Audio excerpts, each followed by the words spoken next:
Good evening, race fans, and welcome to the fourth running of the Elite Bristol Night Race from Bristol, Tennessee, at the last great Coliseum, Bristol Motor Speedway.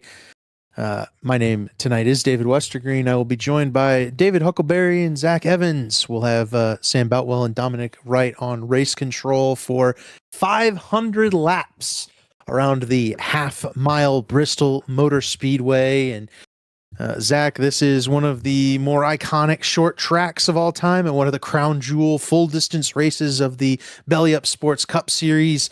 What can we expect tonight from a action standpoint? Because I think Bristol is about to be pretty crazy. Oh, absolutely. It always is, right? You know, you're going to get the tempers, you're going to get the action, you're going to get the beating and banging. We're going to do battle, as you said, for 500 laps tonight. It's going to be a long night of racing. It's going to require patience to be there at the end to compete for that prestigious victory. Yeah, I think that's one thing that we've seen throughout our coverage of the Bristol night races over the years is that far more important than, dominating the race or anything is just being able to be there at the end of the race. Obviously, you want to have that speed, you want to have that track position, and be up at the front of the field as much as you can to avoid the carnage. But I don't think anywhere is particularly safe due to the kind of tight nature of this racetrack and the close quarters racing we're going to see tonight. No, there are no places to hide here at the last great Coliseum. We've seen that plenty of times in the past here. I mean, we go back to the first time we ran this race, 32 cautions. I don't think we're going to see that again, but definitely going to be plenty of incidents, plenty of carnage as we navigate these 500 laps. I think you're absolutely correct on that. And, I think we're going to have the point standings pulled up here at some point while these guys finish qualifying for this Bristol night race. Here are the championship standings for the Belly Up Sports Cup Series. Jonathan Cutlip currently the points leader after a really good third place finish last week, taking advantage of Blake Reynolds crashing out of the race early in Atlanta. And then it's last week's winner, Scott Crump, in third in the points. Zach, I don't know that I would have expected that, but Scott's won a race. He's been pretty consistent. He's scored a lot of stage points, ran really well at Darlington. I think Scott's maybe I would call him a dark horse given the names that he's around. And then you look down this running order, obviously Zach Novak not here tonight.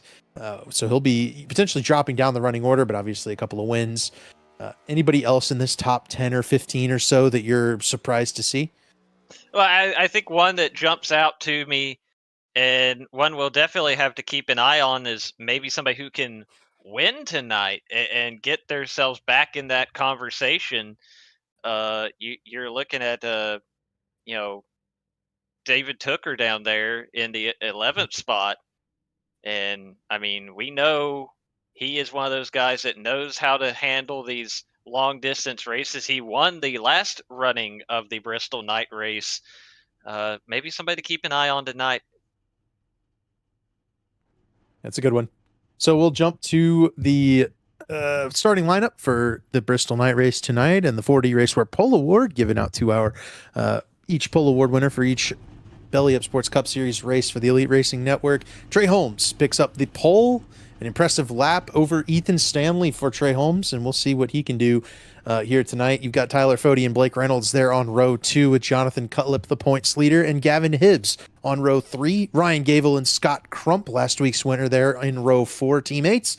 And I do believe Ryan Gable's going to be getting an EOL and heading to the back of the line, so he'll forfeit that 11th place. He's made too much contact with his fellow drivers over the past couple of weeks.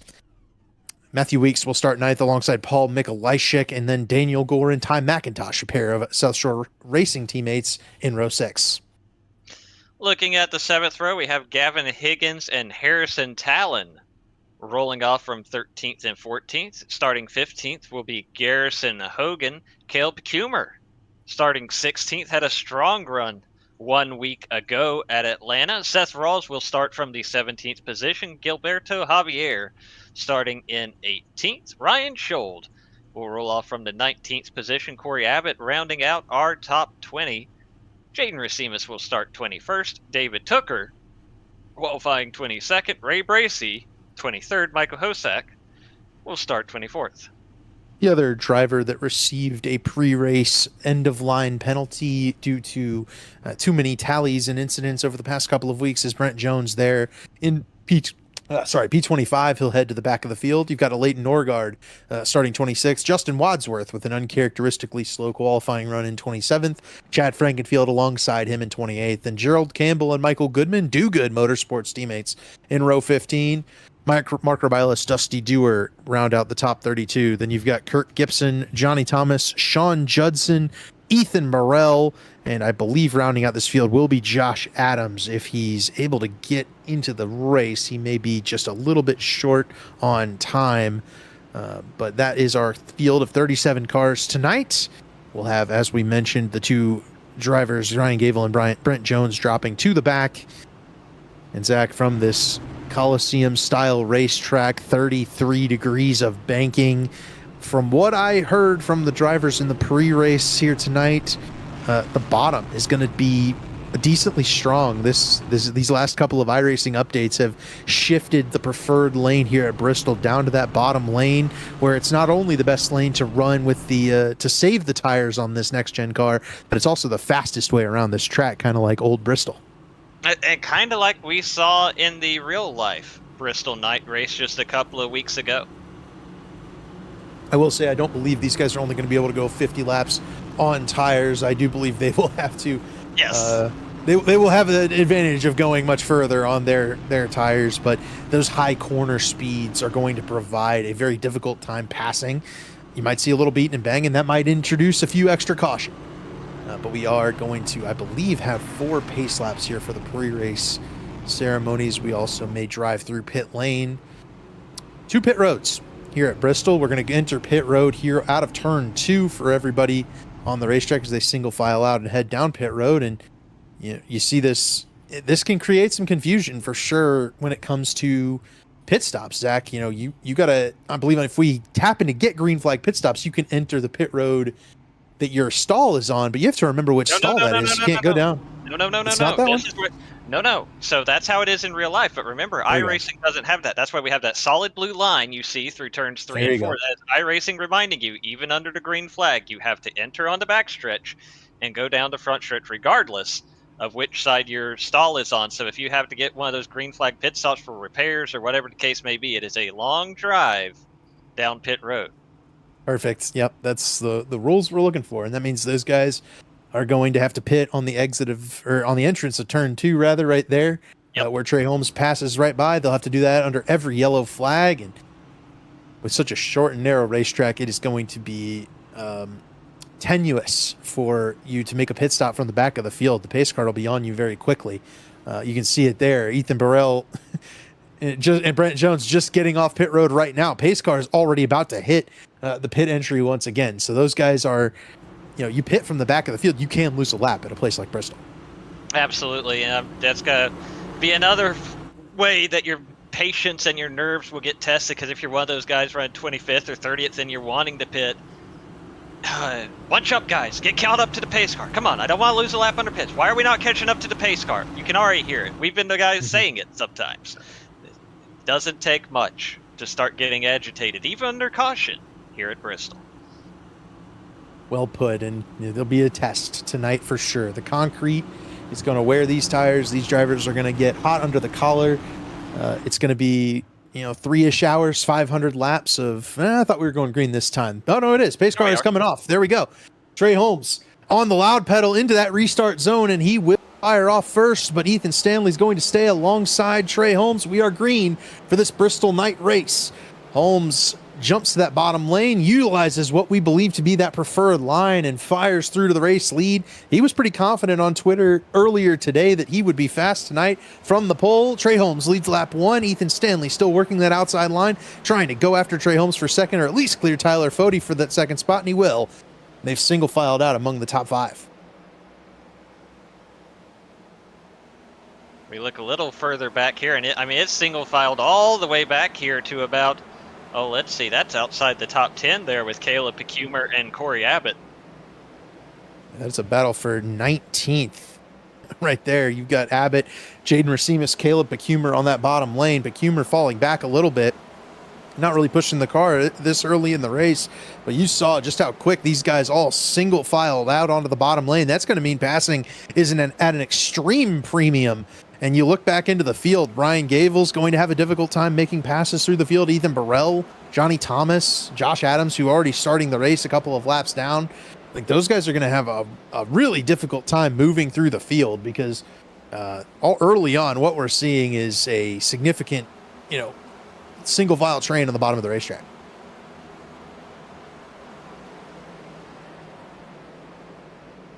And in a way, it's a blessing and a curse, right? Because if you're running the bottom, there is at least a possibility to move a guy up the hill. It's tricky on iRacing because we know how fickle the iRacing contact physics can be, but it's a maybe. There's no real moving a guy up the hill when you're all running the fit. So there are a couple more pages in the playbook, but it's still very much the high school run the ball 50 plays a game playbook in its size. Right. We've got a few battles, and I've seen some guys be able to use that outside line. Right now, Justin Wadsworth is the car utilizing that top groove. And Zach, do you think that potentially, early in this race, everybody's single to the bottom. They're trying to, figure out how the tires are going to wear, whether or not we're going to have a bit of a caution fest type of race, which is always a possibility here at Bristol. But right now, you're seeing some guys move up to the outside lane and move forward, like Justin Wadsworth, like Chad Frankenfield. And I wonder if the groove won't move up the track as we race and then provide some of that multi-groove racing that this, repaved Bristol is kind of known for over the last couple of years, where you have that outside line, the inside line, both are even, but it's difficult to make a pass one way or the other. And I'll be honest, from my conversations with different guys before the race, I heard a lot of conflicting reports on that. Some guys were saying straight up the top wouldn't be drivable. One of the people who told me that is that 31 car of Gerald Campbell, who is following right in Justin Wadsworth's tire tracks. Not that I've ever known Gerald Campbell to be entirely honest with me, but that's where we're at. I've heard that the top was almost undrivable because of the setup bottoming out. I've heard that the tires will absolutely shred like they did in real life. I've heard they fall off pretty quickly for a little while, and then they kind of stabilize. And once you get 25 or 30 laps into a run, it is what it is. So I don't know if we're really going to know the answer until we, hypothetically, knock on wood, get 30 laps or so into a run to see what we really have here.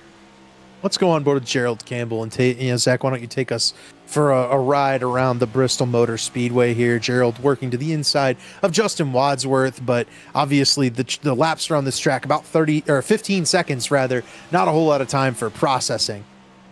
No, not at all. I mean, you can see right here riding on board, it's very quickly down to straightaway, setting up your corner, some brake to get woed up, but you're getting into throttle pretty early on these high banks. You're able to really lean on that banking and get back up to speed. It's not like a track like Martinsville or Richmond where you have to be real gradual with getting back into the throttle. You're really hustling around this half mile. And with this, I mean, with this conveyor belt style here, one thing that I think we should note as we pull away from the onboard shot of Gerald Campbell here is the race leaders are going to encounter lap traffic pretty shortly. Josh Adams is the first car up ahead of Trey Holmes, but once you get it, there's just not a whole lot of running room.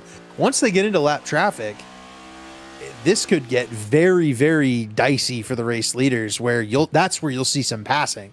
I think Adams may be may not be a problem. He's already a couple of laps down. He needed a quick yellow to get back on the lead lap to make up for the time.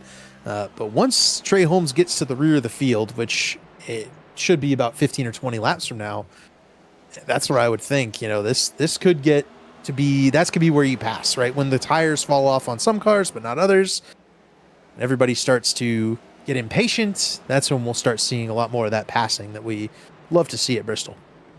And not only that, but that's when you're going to start seeing some of those back markers. Not a lot of them. A lot of them are going to recognize the situation and say, you know what, these guys are faster than me. I'm going to facilitate letting them by. But you're going to have every once in a while somebody that's like, I need to fight to stay on this lead lap. It's too early for me to already go a lap down. I cannot afford this. And they're going to put up a fight. And that's their right as a car still on the lead lap, by all means. But that's how you end up in desperate situations, maybe contact with two guys trying to stay on the lead lap right in front of the leaders. Again, we saw that in the real world at Loudon this past Sunday with Austin Dillon getting into Cody Ware trying to stay on the lead lap. Totally something we could see here tonight as well. Yeah, for sure. And while we mentioned that, Blake Reynolds took third from Tyler Fode. Jonathan Cutlip's going to grab fourth from Tyler Fode right here. Fode slams the door on Gavin Hibbs to retain the fifth spot, but obviously early on in this race, the 40 car not quite as fast as some of his counterparts running in this top five. And here comes Gavin Hibbs now looking to the inside of Tyler Fode. Fode having to climb the hill and jump back in line in this 40 car. And I'll tell you, Zach, that whole sequence right there looked to me like the Bristol that I grew up watching, where Tyler Fode's car not handling quite as well as Gavin Hibbs. Hibbs got the run on the straightaway, moved underneath. Fode just jumped to the outside, he got the pass, and then headed back to that bottom lane as soon as he could. And right here, this is kind of that new Bristol aspect where Matthew Weeks is able to utilize the top lane to get around Tyler Fode, but looks like this 40 car is starting to fall off a little bit. He's lost 4 spots in the last couple of laps. Yeah, definitely not that same level of pace, like you say, that we're seeing from the cars in front of him, and even Scott Crump starting to close in on Tyler Fode. That will be a battle for 7th when it precipitates, and Daniel Gore just behind Scott Crump as well in that 69 car. He's had plenty of speed this season, but has really just been snake bitten time after time. We'll see if fortunes can turn around a bit for him here at Bristol. Remarkable that Daniel Gore has had some bad luck in this series, because he's driving the car on my team, but in the other series we run with Danny G, he wins just about every race and gets some of the best fortune you can ask for. So it always boggles the mind as to whether or not some guys can grab fortune. But while we have the camera shot on him, and at his request, I do want to make a quick shout out to his crew chief / spotter, Cameron Rich. It is Cameron's birthday. Another announcer extraordinaire and racer in his own right, and sometimes elite competitor. And of course, happy birthday to Cameron Rich. He's all right, I guess. Trey Holmes has lapped Josh Adams up the road from Danny G a little bit here, and now Adams in that bottom lane, forcing these leaders to utilize the top groove. Holmes has led every one of the first 34 laps. Ethan Stanley streams around Adams. Blake Reynolds will now look to do the same. I look up the road, Zach, and you've got Sean Judson, Marker Bylis bouncing off each other. Michael Goodman, Michael Hosak. There's the yellow flag, so never mind. We'll see who is our caution. Is it Ryan Gable? Oh, no. It might have been. Not the Huck's car. He is in the fence already here, and now that looks like a car that's going to break loose. We'll see what happens, but I think that's what's going to happen. Battling with Gerald Campbell here. Ryan Gable in the 0-1, looking to the outside of Ray Bracey. There's a wall in the way. Now we're going to snap. Oh, and it corrected almost. Justin Wadsworth did just get a piece of it. But overall, that's about as well as that could have turned out for all parties involved. Yep, really lucky for Wadsworth that there was a little more net code involved in that incident rather than true contact. He's not gonna like this. Oh. Car didn't jump in the air and break the suspension or anything, so that works for Wadsworth. But that is another tally. Ryan Gable just got an EOL for the tally count and picks up another one here in Bristol. Yeah, that's not what you want to see if you're in his situation. What do we have here with Kayla Pecumer?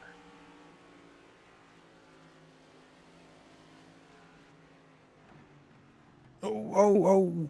Nope. Okay. Okay. So he gets past Ryan. Was there an incident after the yellow came out? Does he get into somebody during... Well, we're all lining up here.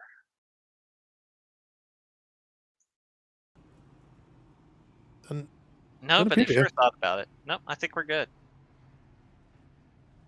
Maybe a little contact going on to pit road or something like that. Ethan Stanley beat Trey Holmes off pit road for the race lead. So we continue to see if there was any additional caution content. It doesn't seem like there is, though. Just zing us forward and then get us live, I would say. It looks like we're all good in the 59 camp. Yeah.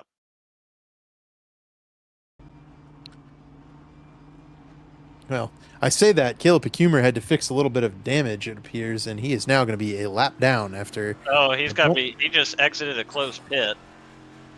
We will see whether the black flag is displayed for the 59. I believe it will be. Yeah, you can see the red light on the left-hand side there. Well, we're 1 to green, so.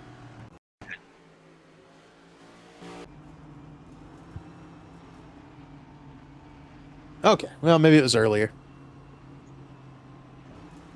Pace car is heading 19, off. So it was earlier. Okay, yep. Okay, yeah, much earlier. Pace car is off. Garrison Hogan and Ethan Stanley will lead us to the green. Hogan is the car that stayed on the racetrack. Everybody else strapped 4 new tires on the car. Ooh. Trey Holmes moves up the racetrack here in turn 2, trying to go ahead and back from Garrison Hogan, and Holmes works to the outside lane. That beautiful white and blue Toyota heads to the lead off turn 4. He will not get it that time. But now Trey Holmes with the fresh tires will blow past Garrison Hogan and take the lead over only Hogan. Hogan was the only car to stay on the racetrack, and a little bit racier here. These guys know that outside line can work, but you have to be a little bit careful with it, and you're seeing more guys try to jump to the outside and utilize that outside line behind these race leaders as Stanley tries to hunt after Trey Holmes and pick up the lead himself. I feel like I wasted 30 minutes before this race talking to drivers. Yeah. They told me this wasn't going to happen. Yep. And there we just fight for the lead. Ethan Stanley around the outside of Trey Holmes. So I've got to mention, you talk about that beautiful white and blue number 23. I can't help but notice he ran the Jordan, the Carolina blue for so long. He switched to the black and red at Vegas. That car got crashed, not of his doing. He went back to the Jordan last week, got crashed at Atlanta, not of his doing. Are we just changing? We're just going to keep changing the paint scheme until we make it survive one of these races? Is that the game plan into 23 camp? It's not a bad one. Don't get me wrong. I'm not hating. Right.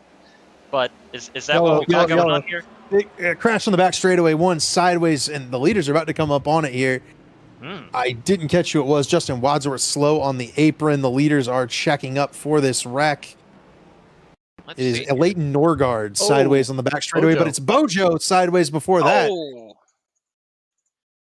Did Bojo get a little bit of help? He may have gotten a little bit of help. Maybe a tag there from, I believe that is Dustin Dewar. That appears to be it.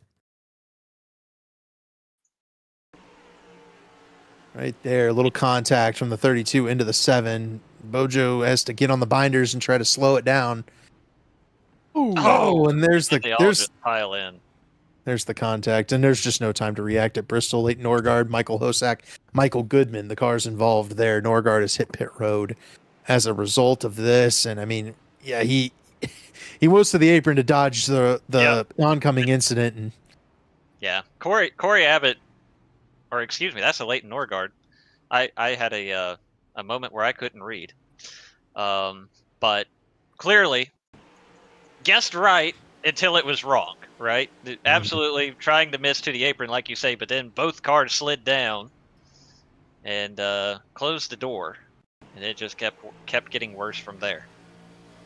Here's the onboard with Michael Hosack. You can see he's on the brakes. There was no lights on the dash. He was fully on the brakes. They're coming off the corner, but this track's so short, so fast, difficult to get on the binders enough to stop that from being some contact. Kurt Gibson, another one involved, though he just hit the wall on his way up to the wreck. I don't believe the 88 car was actually involved there. Those cars are going to come down and fix their damage here under our second caution flag of the night. And as you saw from the race control update, Dustin Dewar did receive the tally for getting into Ray Bracey there. Maybe a quick commercial here. Yeah, let's go ahead and run one of our commercial ads, and it might be a quick one. Okay. This weekend at the Napa Auto Parts NHRA Midwest Nationals. Get tickets at WWTRaceway.com for the Napa Auto Parts NHRA Midwest Nationals this weekend. Champions, forged by the pressure of the countdown, will rise. It's where ambition this weekend at the Napa Auto Parts NHRA Midwest Nationals. Get tickets at WWTRaceway.com for the Napa Auto Parts NHRA Midwest Nationals this weekend. Welcome back to the Bristol night race. Working our second caution, about to end that. Ethan Stanley is the race leader. Trey Holmes alongside him. The pace car is off. Into the restart zone they go, and on pedal is Ethan Stanley. And he will head for turn one with the 23 Pro Edge Toyota of Trey Holmes in his tire tracks. Jonathan Cutlip, Blake Reynolds, Tyler Fody, and Gavin Hibbs, the top six, just in front of a snarling pack behind, fighting for the potential for stage points here, Zach. I do want to double check. What do you think? Lap 125, 130? As that stage, we had it. There it is. 125. I knew it. A fight for stage points is going to come pretty quickly. Only 75 laps to go in this stage, and Scott Crump, a guy, currently third in points. Jonathan Cutlip's up here with the points lead. Tyler Fody's in the top 10 in points. Matthew Weeks going to need some points as well. Like, all these guys are fighting for those extra spots, but Daniel Gore currently in our 16-team playoff, but without a race win so far, those stage points will be mighty important for that 69 car. Yeah, he's definitely a little too close to the cutoff for his liking, I would say, and it's not going to be the same as what you see in real life with so many different winners. For one, we don't have that many races, and for two, frankly, one team has been dominating the win category so far, but even still, you want to get away from that threshold and start moving your way up the point standings. For sure. These guys are, gonna be, there's gonna be a lot of points positions available in that playoffs run. And obviously, as we saw last week, right, all it takes is for a couple of guys to get taken out in a race for, I think, the field to kind of open up. If you had told me the first non-channel 199 driver to here would have been Scott Crump, I would have said, well, you're crazy, before the season started. And other than Matthew Weeks winning that Daytona 500. I was about to say, well, he wasn't, so you would be crazy. You would have ignored that Matthew Weeks won the Daytona 500. I was in the Daytona 500, so harder to remember who won that one from the back of the field. But there he is right here battling with Jaden Racimus, who's rocketed up to 12th place after starting 21st and receiving a severe damage tally in that one car. But Jaden Racimus has made it work thus far, up to P11 and continuing to march forward right now as Weeks has fallen back a little bit. He's alongside Gerald Campbell for 12th. Jaden Racimus flying the Racimus name solo tonight. And we mentioned that Jesse was removed from the server last week during the crash damage. It turned out the things we mentioned that he had said were indeed against league rules, and he is going to be on vacation. Harrison Talon sideways off turn 2. Smacked into the inside wall, I believe, but that 8 car is off the racing surface, still straight, and we will remain under flag conditions. Could have been a gnarly wreck there, but Harrison was able to keep it going.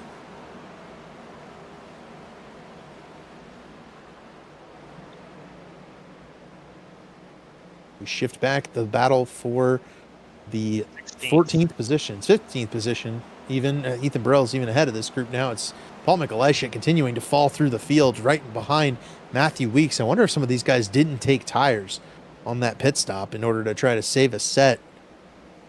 A little bit uncharacteristic for Matthew Weeks to kind of be getting freight trained around on the bottom of the racetrack here.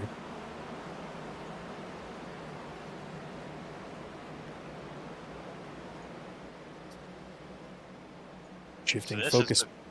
Battle for third here. Blake Reynolds working around Jonathan Cutlip. Cutlip using that outside line to try and bypass Trey Holmes himself. It is funny that you mentioned that it was, the bottom was going to be dominant. Well, here's Jonathan Cutlip taking to the outside lane on purpose to go and make a pass on Trey Holmes. It seems like that top lane is still pretty strong here at Bristol, and with that the progressive banking, it's kind of always going to have that capability to generate a run. As we watch Blake Reynolds try to do the same thing, he jumps to the outside of Trey Holmes, and he will drive on past in that 66 car and gather into the third position. But It's where one of those things where we really thought that wasn't going to be as powerful, and it just looks like a normal Bristol race in this next gen car from the last couple of years. Yeah, I think especially from the conversations I had before the race, not what we were expecting, but clearly that's what we're in for. We've already seen it play out so much, and I can only imagine as the night progresses, it will continue to be, if not the same, even more pronounced. And we have our third caution here.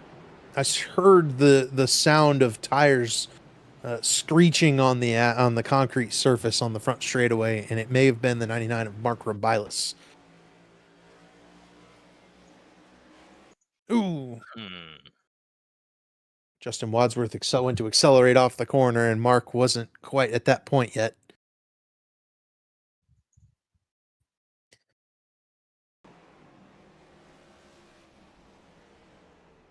And remember, Wadsworth is only back there because he was involved in that prior incident. And that's kind of what you'll have, right, at Bristol. You got some faster drivers either get involved in an incident or make a pit stop strategy call and go to the back and then start to get impatient and run into another driver, and that can put them in even further behind the 8-ball. Let's sneak in another ad quick. Now let's hear about Blue Egg Marketing. Rev up your business with Blue Egg, your marketing pick-through.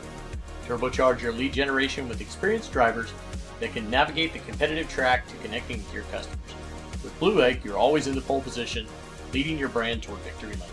Don't spin your wheels, accelerate success with Blue Egg, fueling small businesses to win big.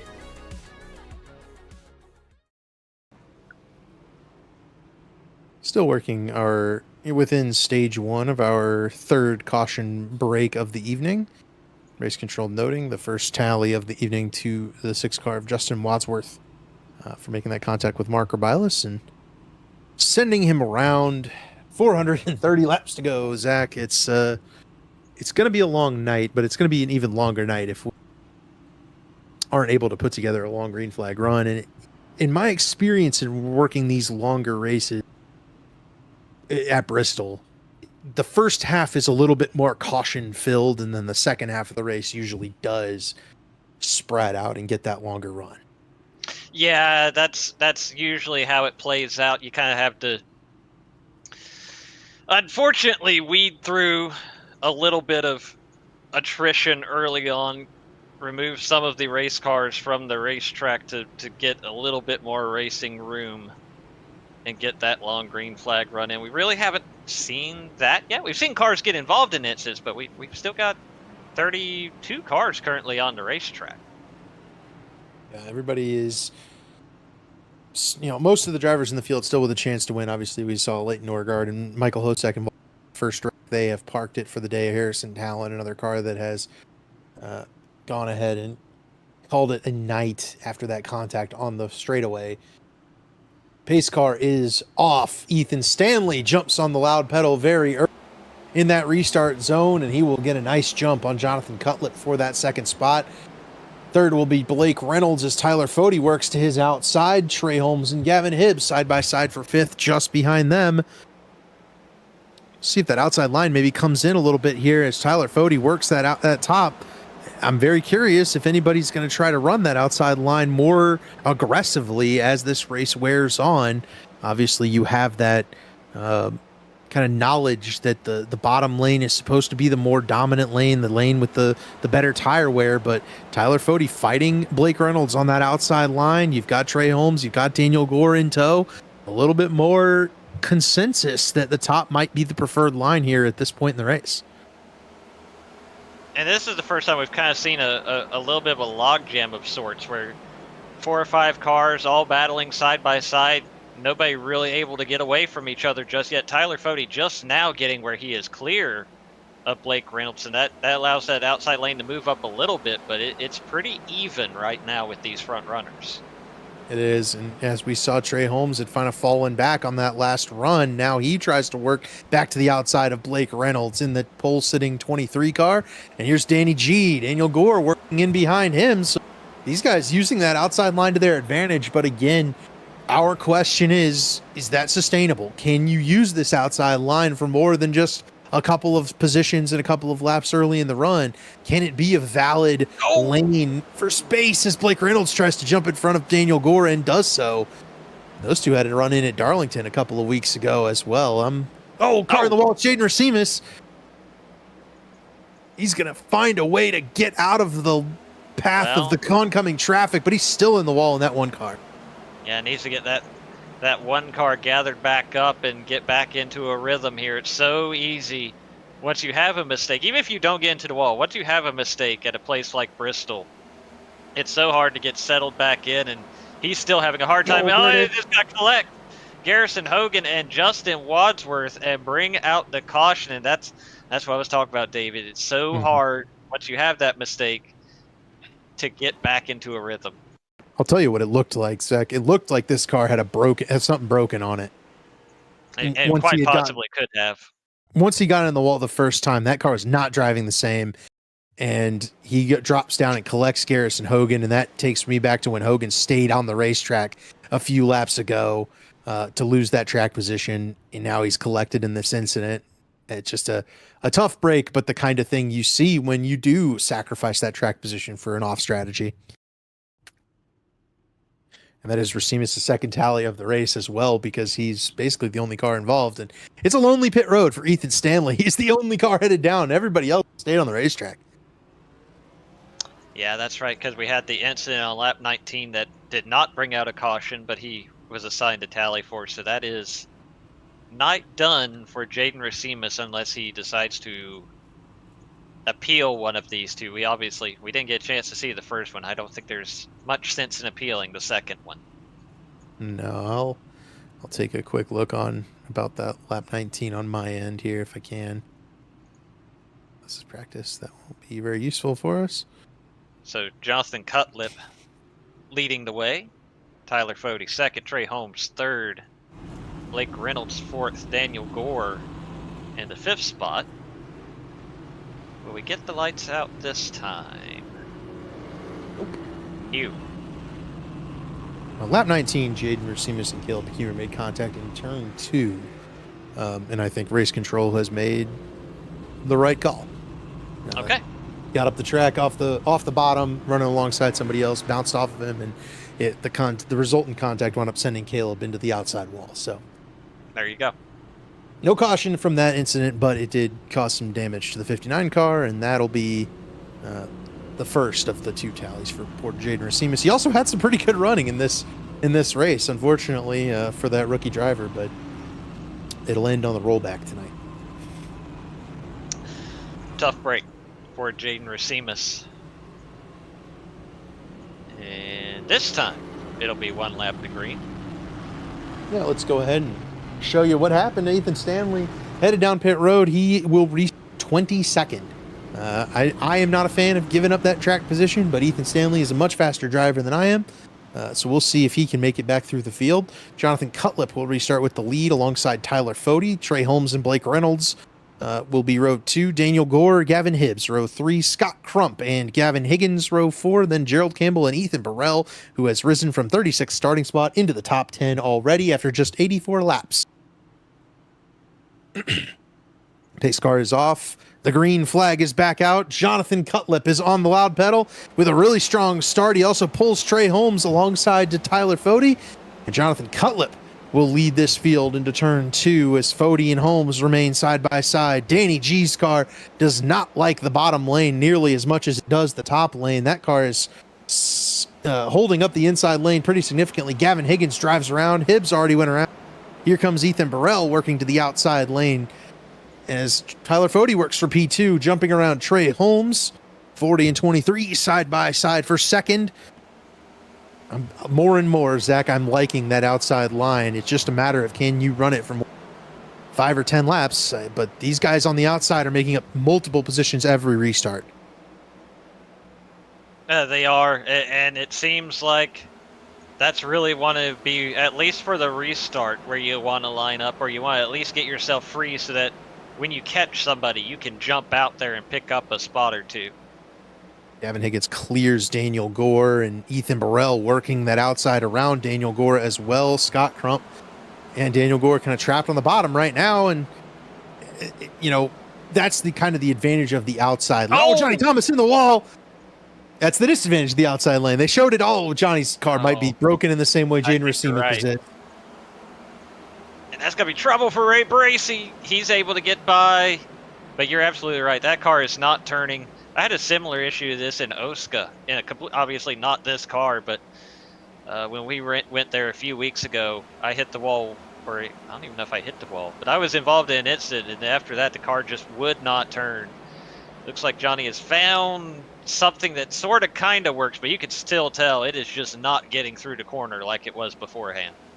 Yeah, and that's the disadvantage of the outside lane that you just mentioned right there, right? The inability to turn coming off of these corners, and you have to be kind of ginger. If you make that mistake that we saw Johnny make, you bounce it off the wall. The car won't turn any longer. It won't run. It won't be fast. And it's a lot easier to make that mistake from the outside lane. If you're on the inside, right, the way this car is kind of glued to the racetrack, you're not going to get loose on corner exit and spin this car out. So these guys are perfectly fine running that bottom lane. They're never even close to the outside wall except for on the straightaways. But the one thing that outside lane does have is that momentum onto the front straightaways, and that's where you make all your hay, is kind of utilizing that momentum, utilizing that horsepower, and staying in the gas. But that's also where you get in trouble. So it's a fine line, but it seems to be the faster line. It's just riskier, and then these guys will be kind of it's risk versus reward all night long, and it'll be the balance of this Bristol night race. Yeah, I think you've absolutely hit the nail on the head there, because like you say, I think not only do you have that momentum, but it does keep that inside car pinched down, so that even though they don't have to worry about getting loose necessarily on corner exit, they can't carry as much speed out of the corner as if they would be able to do if they were able to track. Ethan Stanley sideways and wrecks it into Chad Frankenfield, and Ethan Stanley wipes it out. Again, another car removes himself from the clean air and track position up front and immediately gets involved in a wreck. This one was completely of Ethan Stanley's own doing, and we just mentioned it's hard to get these cars loose. Stanley got loose in the outside lane. That's exactly what happened, and very surprising to see that from him, from that outside lane, like you say.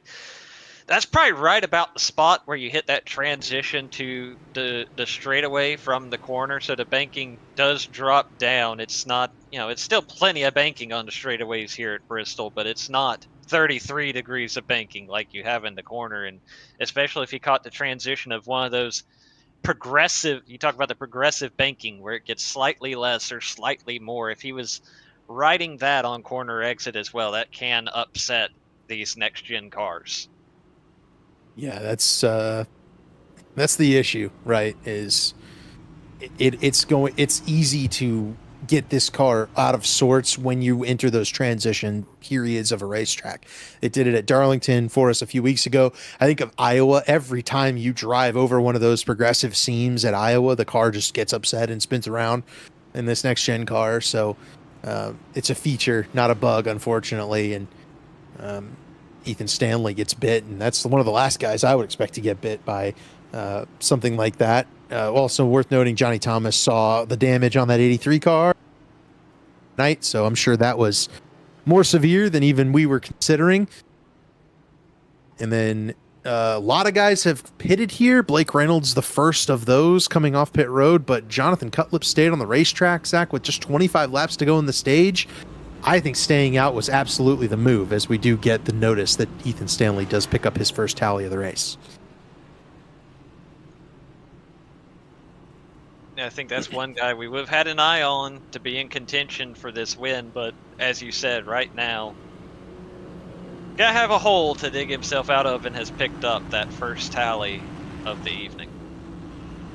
So with the pit strategy calls, and worth noting that Stanley will restart this from the back of the lead lap. Let's go through the running order here, because it is 8 drivers that have stayed on the racetrack, and they will be the buffer for the race leader Jonathan Cutlip. In second place, Tyler Fody. You'll have Ryan Gable and Chad Frankenfield. Chad was just involved in that wreck with Ethan Stanley, but he stayed on the racetrack and jumps up to 4th. Corey Abbott will restart 5th. Justin Wadsworth, after being involved in several incidents tonight, will restart 6th. Then it's Mark Gerbilas and Brent Jones in front of Trey Holmes, Blake Reynolds, Gavin Hibbs, Gavin Higgins, Daniel Gore, Ethan Burrell, all with fresh tires. So we'll see what that discrepancy looks like. And there's only 20 or 30 laps on the tires, but that may be significant. We'll see. Pace car is off. Jonathan Cutlip waits in the restart zone this time and then finds a way to fire off.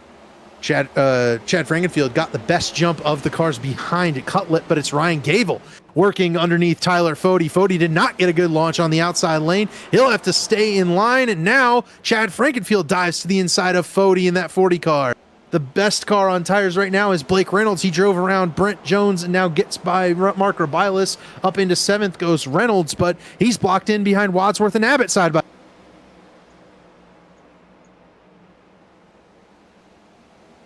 Looking for anywhere to go at the moment. Like you say, Wadsworth gets a little bit of a run here. That's got to allow him to at least clear Corey Abbott. Blake Reynolds has got to try to follow him through, but now Justin Wadsworth has to figure out how to get around Tyler Fode. Fode jumps to the outside, takes away that high side from Justin Wadsworth, and that's probably going to cost him this spot to Blake Reynolds.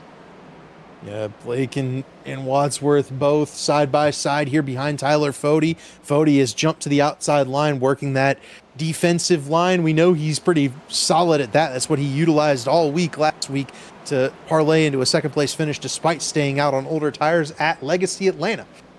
Wadsworth is able to stay in front of Blake Reynolds, but this is just not what Blake Reynolds needs to see right now. He's going to look 3 wide underneath Wadsworth. Wadsworth slams the door going into turn. Brock to the outside of Blake Reynolds. Higgins has 4 fresh tires. He's going to see if he can't do something with Tyler Fode or Justin Wadsworth. You can tell Blake Reynolds is really getting held up here, and now it's going to be Gavin Higgins able to get around the outside of him, but there's really nowhere for him to go. Blake Reynolds again looking 3 wide.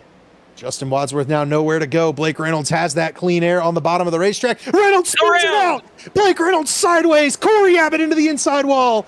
Caution is out, and Blake Reynolds tried to make 3 wide work and spun it out in front of the field. Only one additional involved in poor Kachow Corey Abbott, who gets collected in this incident, completely not of his own doing. We mentioned that it wasn't very easy to loosen these cars up, and that's 2 consecutive Channel 199 cars, 2 of the better drivers in the league that have loosened up and spun the car just after we said something about it. Well, I had already seen that car twitch a time or two where you could tell he was just trying to really manhandle it to try and get around those guys in front of him. And certainly understand Blake Reynolds getting held up there by Justin Wadsworth and Tyler Fode. But, man, if we're talking, lap 109, and you have this, I understand you're watching the leaders drive away, but maybe discretion the better part of valor there than trying to stick it 3 wide, putting yourself in an unfamiliar situation, not really sure how the car's going to react there. And then you found out, and it wasn't good. Yeah, we'll have the tally call here at some point, but I think it's pretty cut and dry on this one.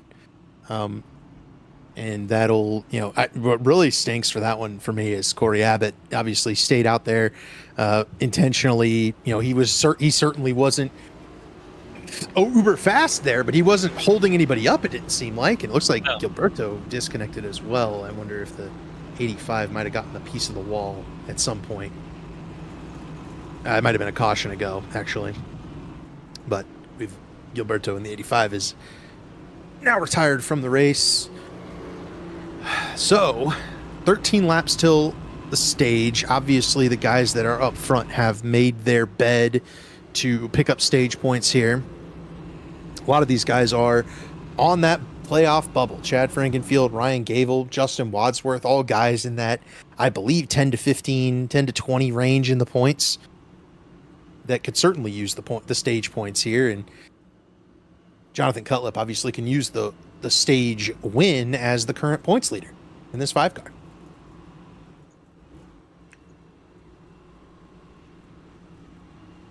Brief look through the field here as we approach 1 to green. I think we'll get it this time, and there is the official tally call. There's Ethan Burrell in 6th, Gavin Hibbs sitting 7th, Gavin Higgins sitting 8th. Zach, if those two run any more laps nose to tail in this season, I might lose my mind. Oh, is it difficult for you when the two Gavin H's are running right next to each other? The Gavin H-I double consonants are running next to each other. And they've done it all season long. Those two have managed to find themselves next to each other all year. An announcer's nightmare, that is. At least you'll never mistake Gavin Higgins' car on track. Right. That he is the all-black car in that number 20. Green flag is out. Jonathan Cutlip gets another really good restart. It appears the leader has a gigantic advantage in that restart zone. Chad Frankenfield works to the inside of Ryan Gable. Gable took it all the way to the outside wall to try and get around Frankenfield. He was unsuccessful. Ryan Gable now going to sit in 3rd. Tyler Fody working in 4th on the outside of Gavin Hibbs, who is the first car on fresh tires now. Gavin Hibbs trying to power around on the inside with those fresh tires, try to get away from Tyler Fody. He does. He clears him, but then he puts in the fence going by the flag stand. That was just a kiss. Gavin Hibbs' car is strong right now with that fresh rubber. Works to the inside of Ryan Gable, P3. Ethan Burrell is the car tracking Hibbs on that bottom lane, but it's going to require every bit of that fresh rubber in order to clear these Lake Norman Chevys running defensively on the top groove. Gable still holding back and holding defensively up there in the outside lane. Hibbs trying to work through on the bottom. Caution flag is out. I see one around on the back straightaway. I don't know who it was. Saw red. Got Abbott. We've got Michael Goodman. We've got John Judson. There was one other car I didn't quite catch here. We'll get a look at the replay. Ooh, one in the wall. McIntosh in the wall. Oh, no. He collects Goodman, Ed Judson. Is Brent Jones going to get around this?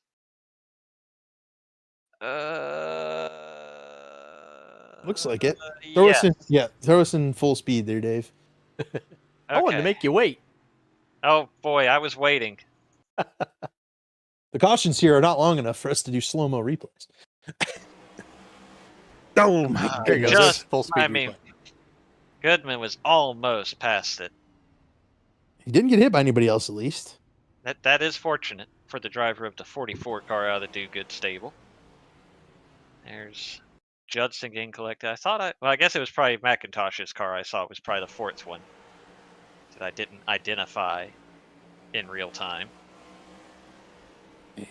Slightly different look on that 10 car tonight. Oh, Whack! Oh, Corey got a piece of tie there at the end of it. Oh, that was more than a piece. That was the 3-piece dinner at Bojangles, I'm afraid. Oh, a lovely reference. And Thank you. Bojangles not in Illinois. I am still angry about it. Skill issue, I fear. Is this going to serve as the stage caution? Is question number 1 on my mind. I think we will go green with a couple of laps to go in the stage. Worth noting, in the Belly Up Sports Cup Series, we do not have stage cautions. We will have stage points awarded at lap 125, but no stage caution to accompany that, which is good for racing because now we won't just go back under yellow flag immediately upon restarting this race, unless somebody wrecks. And it will be Ty McIntosh that receives the tally, and we can pull him up to the booth if you want, but it is 1 to green with the stage coming to an end. So Ty, if you're listening to us, hang in there. We'll get you maybe the next yellow. Might not have to wait long. With the stage approaching, we may not. You are correct. Jonathan Cutlip on the inside lane. The leader has started really well each of the last 4 or 5 caution flags.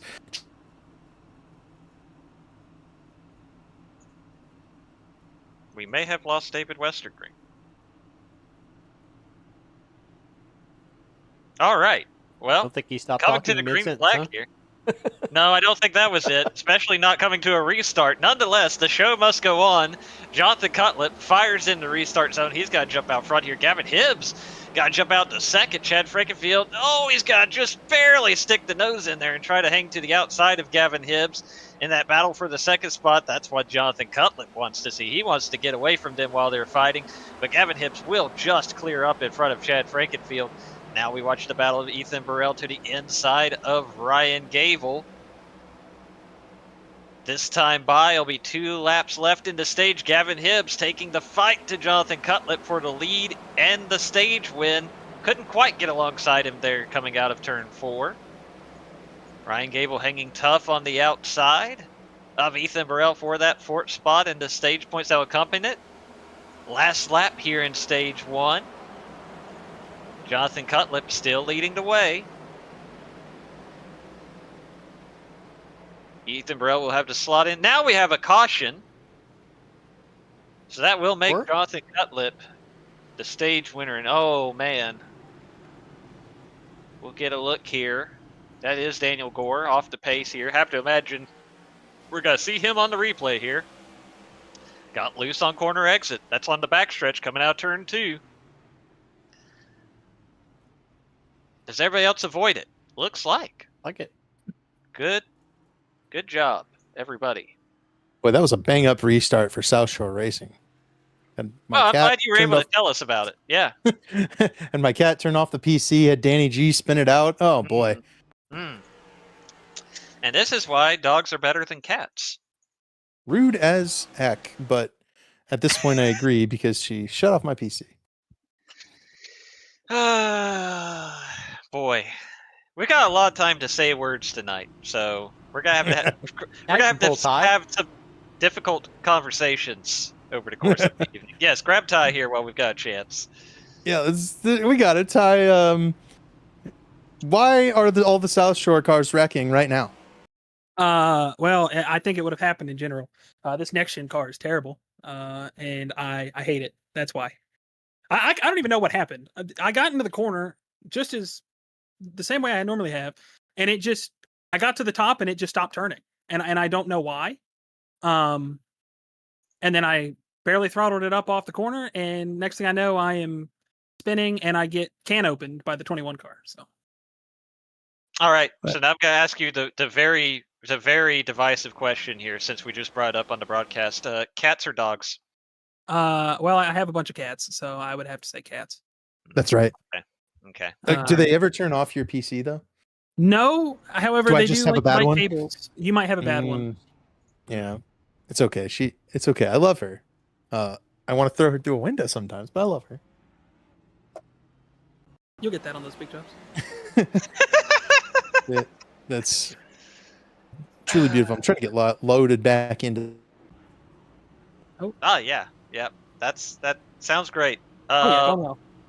So, Ty, before we restart here, who do you have to shout out?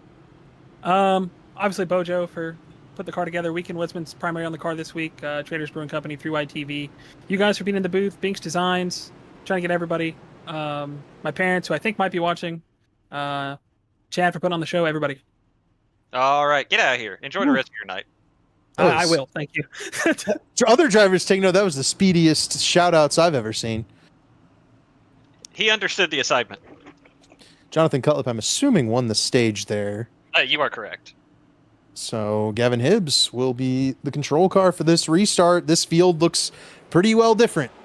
After lap 125 has concluded, Gavin Hibbs into the restart zone. He will take off with the race lead. Ethan Burrell working to the outside lane. You've got Gerald Campbell alongside David Tooker for that 3rd spot. Dusty Dewars up into the top 5 alongside Scott Crump. Josh Adams has made a rebound from 2 laps down into the top 10 alongside Matthew Weeks right now. So this field way different than what it was a couple of seconds ago. Yeah, the caution right as the stage ended, serving as a reset of sorts for this field and definitely shaking up this lineup. We'll see how that plays out here. Right now, starting to see a little bit of a bottleneck right here around Dustin Dewar, Gerald Campbell, Scott Crump trying to get around them. First car on, we'll call it fresh tires, is in this group would be, I believe, Tyler Fody. But I think Fody might be on a similar lap strategy as all these cars around him. Jonathan Cutlip had just come down pit road. But I think Fody is going to be ahead of Cutlip right now, so that'd be the first car to look out for. But again, the amount of time these tires that are up here in the top 5 spent on the racetrack are just not that much. You know, we ran a lot of laps, but most of them were under caution. So the tire difference here is minimal, as Ethan Burrell does take the race lead over from Gavin Hibbs.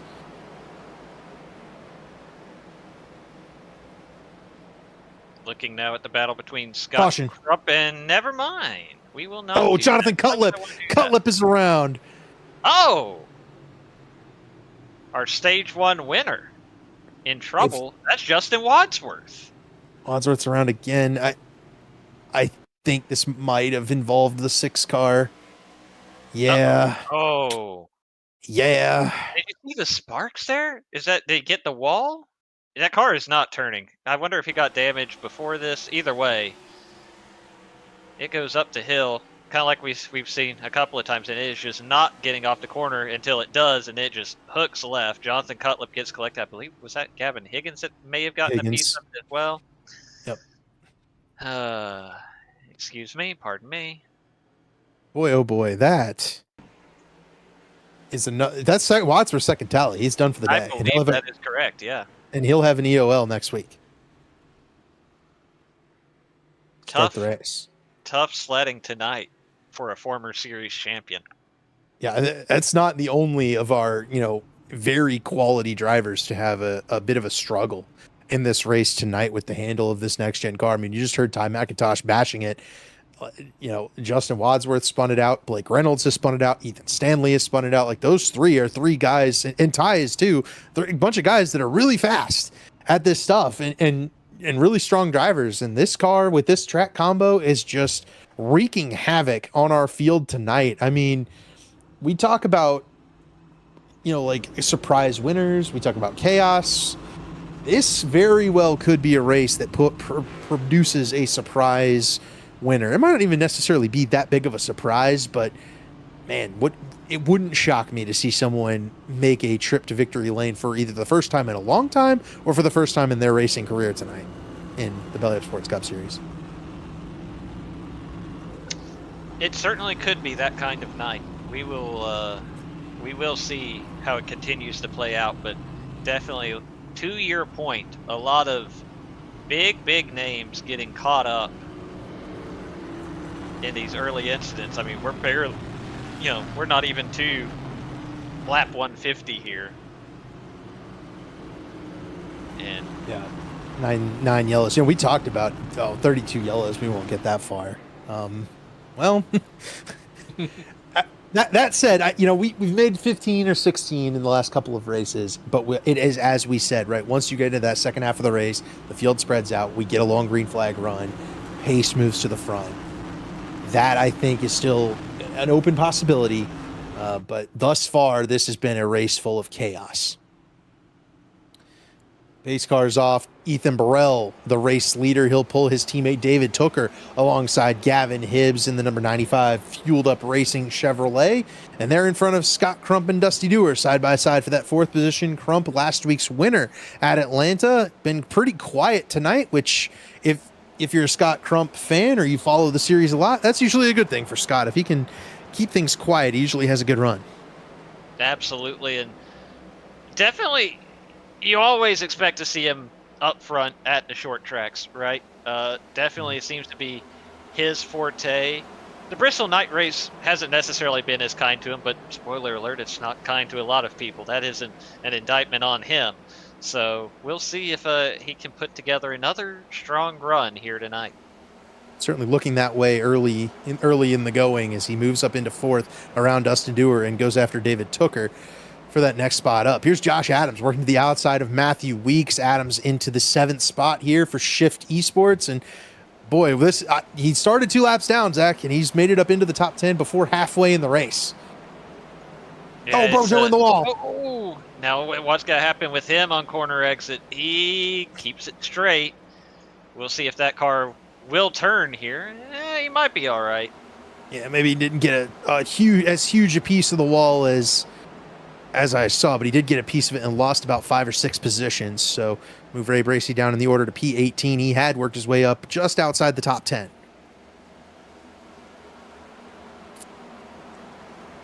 That's a mistake you can recover from, right? I mean, losing a couple of spots, no big deal, right? Ethan Burrell started way out the back in this race. He's in the race lead. Josh Adams started 2 laps down. He's made it back up. Just keep the car under you, right? Don't spin it out. Don't wreck it. Don't put it head on in the fence. A little damage, you can fix that. A little, but if you get a little damage and turn that into a big damage, you won't come back from that one. No, and that's kind of what we've seen so far is all it takes is a little mistake to create big damage, and then that's just about night over for you. Right now, we've seen some people able to recover from that. Jonathan Cutlip trying to work his way back through the field as we watch this battle between Blake Reynolds and Josh Adams as for the 7th position. But more often than not, you don't want to get those big hits that creates the heavy damage. Yeah, Jonathan Cutlip's car is not, I don't think it's the same as it was before, but it doesn't look terribly off the pace. Caution. Yeah, I think that was right on that battle we were watching. Josh Adams. Oh, the recovery drive was going so well. Right about here. Oh. Dusty Dewar got loose on corner exit. That'll be number 2 on Mr. Dewar. I believe you are correct. We'll get the official word here shortly, but I think that's going to be on car 32 right there. You see it. Wheel spin just enough. Tail wags to the left. He gathers it up. Don't get me wrong, but just that tiny wiggle was enough to upset the 22 car and send Josh Adams head on into the wall, which, as you had said, he had recovered from multiple laps down, got himself back into top 10, and now the climb begins anew. And how frustrating is that for just as a concept there, right? You make your recovery, you're back up in the top 10, you feel like you're doing well, and then you get sideswiped and knocked into the inside wall, and you have to go back, like you said, you have to go back into recovery mode and get back to where you were, where Adams was in recovery mode right early in the race. I think he might have even gone 3 laps down early in the race, and he got used all those cautions to get his laps back, and had made it all the way up to P7. Like, he was having a pretty good run, and you've got to do it again, but you have 350 laps. You could very well do it, as there is the information, the second tally of the evening for Dusty Dewar. He will be parked for the night, and that's disappointing. He was up there in the top 5 or 6, doing pretty well, but he ran into Ray early in the race, and then ran into Josh Adams right here, and that'll get you parked. That is how it goes, unfortunately. And of course, like we've mentioned a couple of times, for guys like Justin Wadsworth, that will also come with penalties next time out as well. So right, and that's a little, not to disparage Dustin's qualifying, that is a little less impactful for him. Wadsworth's guy I usually expect to qualify closer to the front. Dusty usually qualifies closer to the back. The EOL maybe not quite as impactful there. No, there's still the points penalty. Right, yeah. And then there's points on top of that, and yeah, it's tough. This spot you don't want to be in this with these updated tally rules. As best friends are on the front row for this restart, Zach. Oh. We have seen.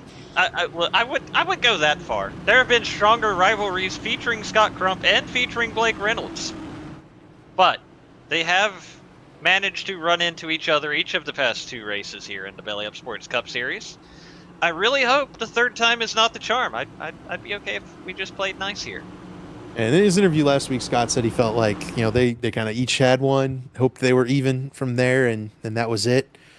I certainly hope so. They are the race leaders. Matthew Weeks and Ryan Gable in that second row. Seth Rawls and Chad Frankenfield, row 3. Green flag is out. Crump with an excellent restart. Ryan Gable's bottled up behind Blake Reynolds, though, from that outside lane, and last week's winner jumps out to the big lead. The race leader, Ethan Burrell, pitted this time. He will restart back in the 12th position. He's going to try to work his way back to the front. And we've seen that every time a race leader jumps back in the field, they kind of immediately get wadded up in something that wasn't their own making, or they make their own mess, right? So it's been risky to jump back into the field like that, but thus far, Ethan's been able to hold his own. Starting to make up ground on these cars with older tires.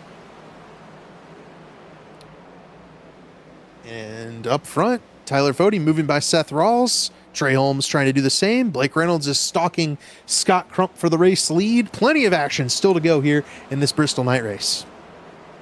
And the other thing with Blake Reynolds too, I mean, you mentioned, you brought it up. I elaborated on the past 2 weeks with those two drivers, but again, remember, Blake Reynolds already sitting on a tally tonight, cannot afford to get a second one this early in the race. Yeah, and the tally penalties do stack as the season progresses, and for a guy looking to win a championship like Blake Reynolds, honestly, also like Scott Crump, neither of these guys need to be picking up tally penalties at any point in the next couple of weeks before the playoffs, because that will hinder their playoff efforts. And I think both of these guys could be considered championship contenders at this point in the season. Absolutely, and you're 100% right. Even if it's not directly, because they have the wins, they're gonna get the reset, but you don't want to be carrying those EOLs and those points penalties into the playoffs. They really need to get those, get the clean slate, so to speak, get those clean races in to help erase some of those tallies off the scoreboard. So obviously Blake Reynolds already trending in the wrong direction on that front tonight, but really doesn't need to do any more damage. Oh, by the way, another guy closing in on them who's already in the timeout chair, so to speak, Ryan Gable. And getting a bunch of tallies week to week, that starts to accumulate additional penalty, right? So, we talked about the EOL next week, right? Gable got the EOL this week. If you get another race with a tally, then you have a drive-through penalty under green, and then is a race suspension in there. So you can't keep accruing the penalties. We talk about there kind of being a freebie each race, right? You have two, you get the one. Blake's already used his one in this race, but if you get one in multiple weeks nowadays, you're getting penalized. And that's a good thing. That's going to clean racing up. Chad Frankenfield just got a big piece of the wall. No! Blake spins Scott. I don't know if that's going to generate a tally. No, probably not. Scott didn't hit the wall. He absolutely hit the wall. Trey Holmes sideways. Oh, everybody getting really loose. Chad Frankenfield hit the wall. Blake Reynolds bounced off of Scott Crump and let Ryan Gable take the lead. Trey Holmes just got sideways in turn 3. Handling quickly, eroding on these front-running cars. I'm sure Scott is... Chad just got spun by Ethan Burrell, and there's the yellow. All right. Let's reset it here. That was a wild little bit. I'm willing to bet Scott is rather hot on the radio here. No, I'm sure he is. That's all Chad in the middle. We haven't seen that one. In the middle of the corner, it steps out on Chad Frankenfield. We have not. And Chad did brag in our group chat that he had 0 tallies in the Cup Series this season, and there he goes. Well, I have bad news for him on that front. I do believe I said for now. Yep, that is exactly what I said. There it is. Nobody likes a bragger. Ed was claiming there was no contact, but I see contact with... It's also a self spin. It's a self spin that brought out a yellow. That's a tally every time. But it's self spin with contact. So, and I don't understand the nuance on that rule, so I'm not gonna pretend I do. There is a difference between self spin collecting causing car contact or not causing car contact, and I think that ties into whether it counts towards the accumulation or whatever. Right. That's whatever. I'm pretty sure he. Unless the lights were not updating correctly, he definitely entered a closed pit too, but that's neither here nor there. There was definitely contact though, so. Yeah, there was. That'll be. It's almost like sometimes the person looking outside the race car that can see all the race cars can tell better than the person inside the race car. And while we have it, big time shout out to Sam Boutwell and Dominic Wright for their race control tactics. I mean, we have had a number of race controls. We've had a couple of seasons where we had like a different one every week. You and I have been thrown into the booth doing race control as well. They have done a superb job this entire season. We talk about, who we feel deserves the tally quite a bit when we cover these caution flags. Cause what do you talk about in our yellow, but I think this year might be the first year in several of doing this where we have just been like, here's what the tally's going to be, and then Dominic Wright and Sam Boutwell throw in exactly what we expect just about every time. So Oh, and here's the netcode on question. this. Netcode? Wow. And there is boy, some. You know what? It is there. It's nope. That's exactly that is 100% what happened. Which wow. So Blake Reynolds gets away with that one because I thought for sure Scott Crump. No, he did get into the wall. Now whether it would have been severe damage or not, I don't know. But we don't have to have that conversation because it was netcode.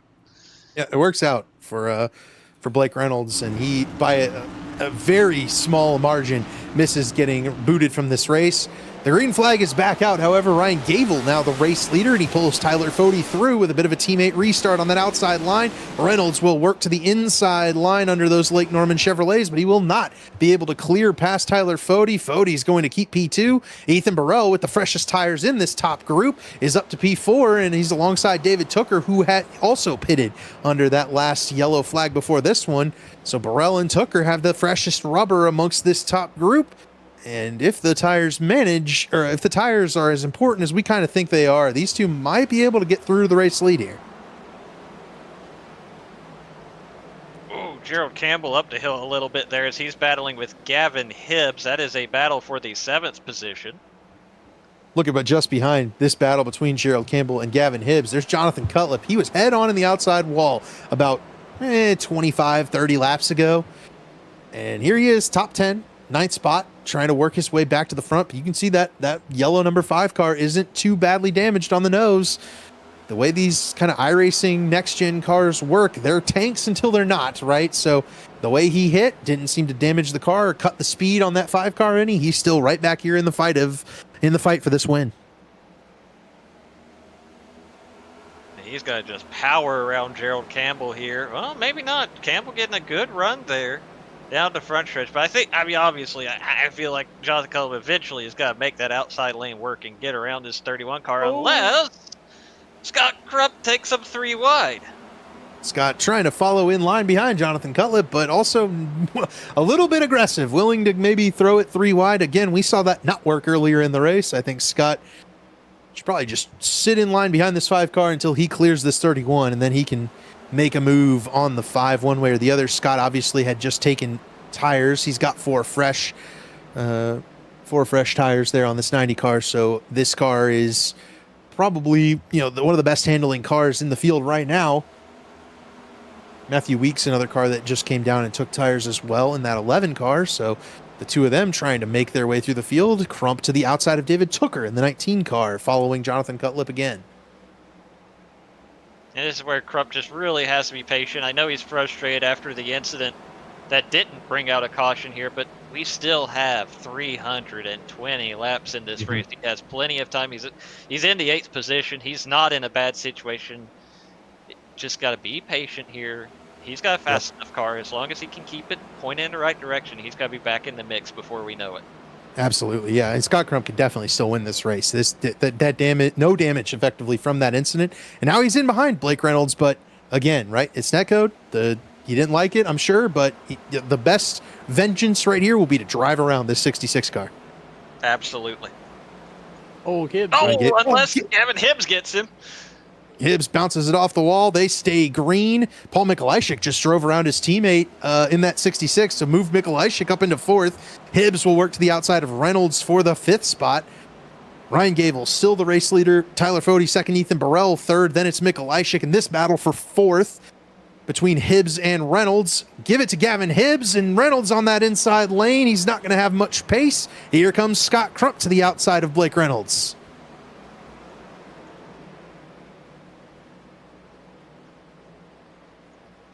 And Crump now pulling alongside Reynolds.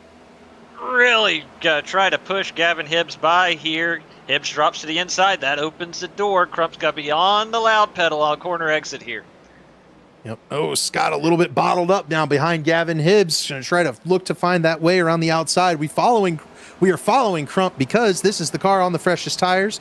The car that can definitely make the most moves among this top 5 group. But you can see he still is clear of Blake Reynolds, now sails down to the inside lane. Look at the speed in the center of the corner for the 90 car. Unfortunately for Scott, it's going to be real tough to get off the corners.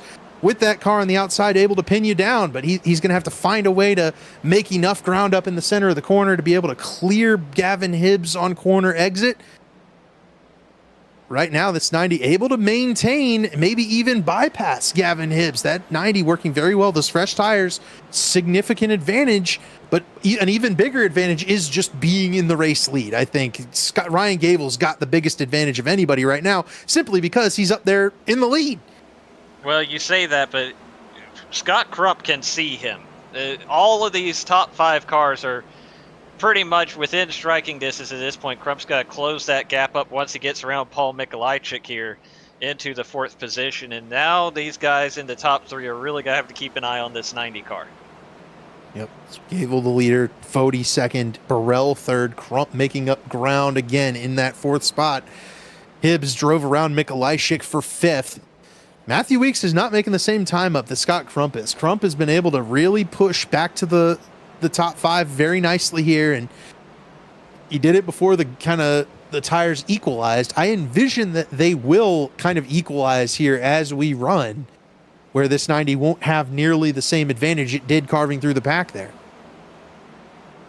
And there's always the conversation when you have to make those aggressive moves, getting around older tires. How much are you using up while doing so? And like you say, at what point does it equalize? Do you lose that advantage? We'll see right now. Still looks like plenty of pace in that number 90 car for Scott Crump, but it's one thing to catch a guy, it is another to pass him. And of course, these front runners, they're not going to let him get the outside. They're going to make him earn it on the bottom if he's got to get by. Right, and that's a tall task. 3 guys, very quick, and they're Paul Mikolajczyk sideways into the inside wall goes Mikolajczyk. He's gonna save it. No yellow flag, but Paul's gonna lose significant track position in this number 77 Channel 199 car. But again, we've mentioned it before. He'll have time to get it back. Oh yeah, still 304 laps to go here. A new driver has entered the picture. It is one that has struggled at times tonight. Ethan Stanley has pitted for tires in this 91 car. He has risen up to 6th. He is battling Gavin Hibbs for 5th. And here comes Ethan Stanley. If you counted him out after he wrecked, don't do that. he certainly is going to have a chance to win this race still later on. It'll be interesting to see if he's able to close in on this lead battle, where we are indeed seeing a battle for the lead here between Ryan Gable and Tyler Fody. Fody has just not been able to get any sort of run on Gable. He has just kind of been mired into this 2nd spot. He's using the bottom lane to pull alongside, but that is not resulting in any sort of momentum towards a pass. So Tyler Fody still sits in behind his teammate in P2, and they've got their other teammate there in P4, and Scott Crump trying to work around Ethan Burrell, sitting in 3rd in that Pro Edge Toyota.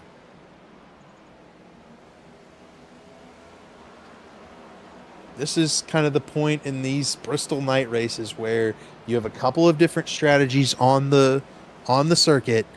You've gotten a couple of guys kicked for tally incident points.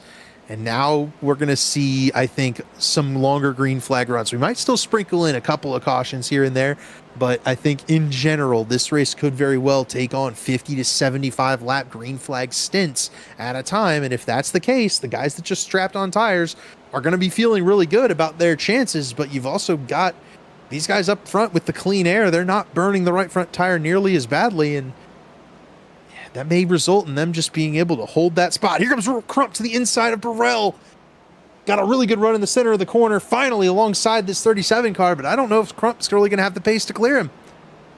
And if he doesn't, Ethan Stanley is going to get there in a hurry. He was already closing in on these two, and this is only going to allow him to exponentially close that gap.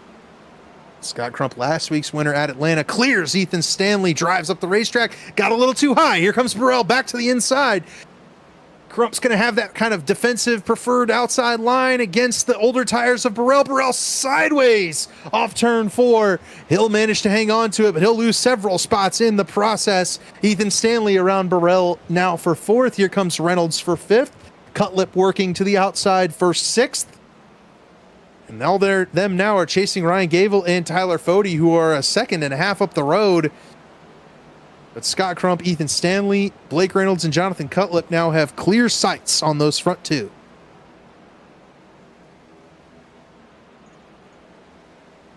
And we'll see how quickly they are able to close in on Ryan Gable and Tyler Fode. And I have to imagine, as long as this run has been, we should be closing in on some traffic here shortly as well. We are. Kurt Gibson is just up the road a little bit from Ryan Gable, and then a couple more cars. I think Sean Judson is up there, as well as Michael Goodman. We'll see if they present any problem for these race leaders or slow them up at all. But right now, those two are really quite quick, able to kind of gap Scott Crump a little bit here. But Crump also was running very hard, trying to get up to this point in the running order. And I wonder if that car might be starting to lose a little of the goodness in the tires in that 90 car. Going on board with Ryan Gable here, you can see the next couple of lapped cars ahead in the distance that could play a role in this. Maybe not. We'll see.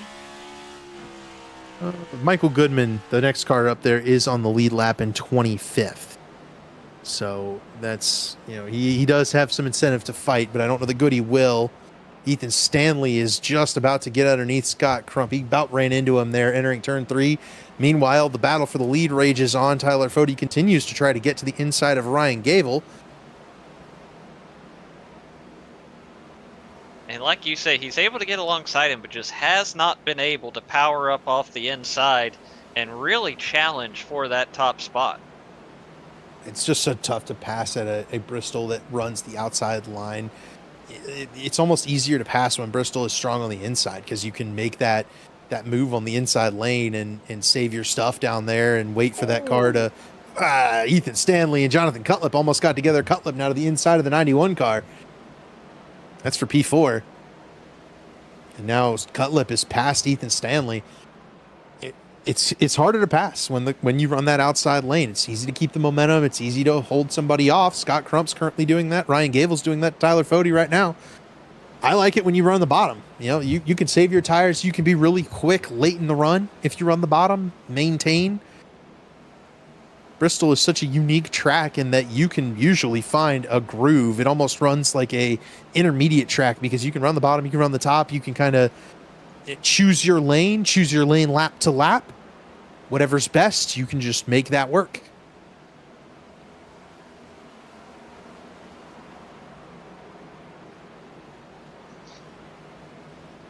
Jonathan Cutlip with a run here. He's got to try to challenge Scott Crump. Couldn't make it stick. Still in that, utilizing that bottom lane. That's the preferred lane. If you can make that thing work, if you can wrap the bottom, that's where you want to be, I think, over the course of this race.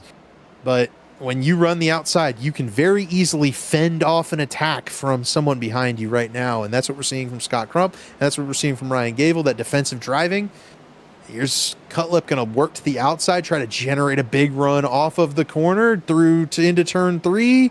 Crump kind of took the middle lane. Cutlip unable to find a way around that 90 car once again.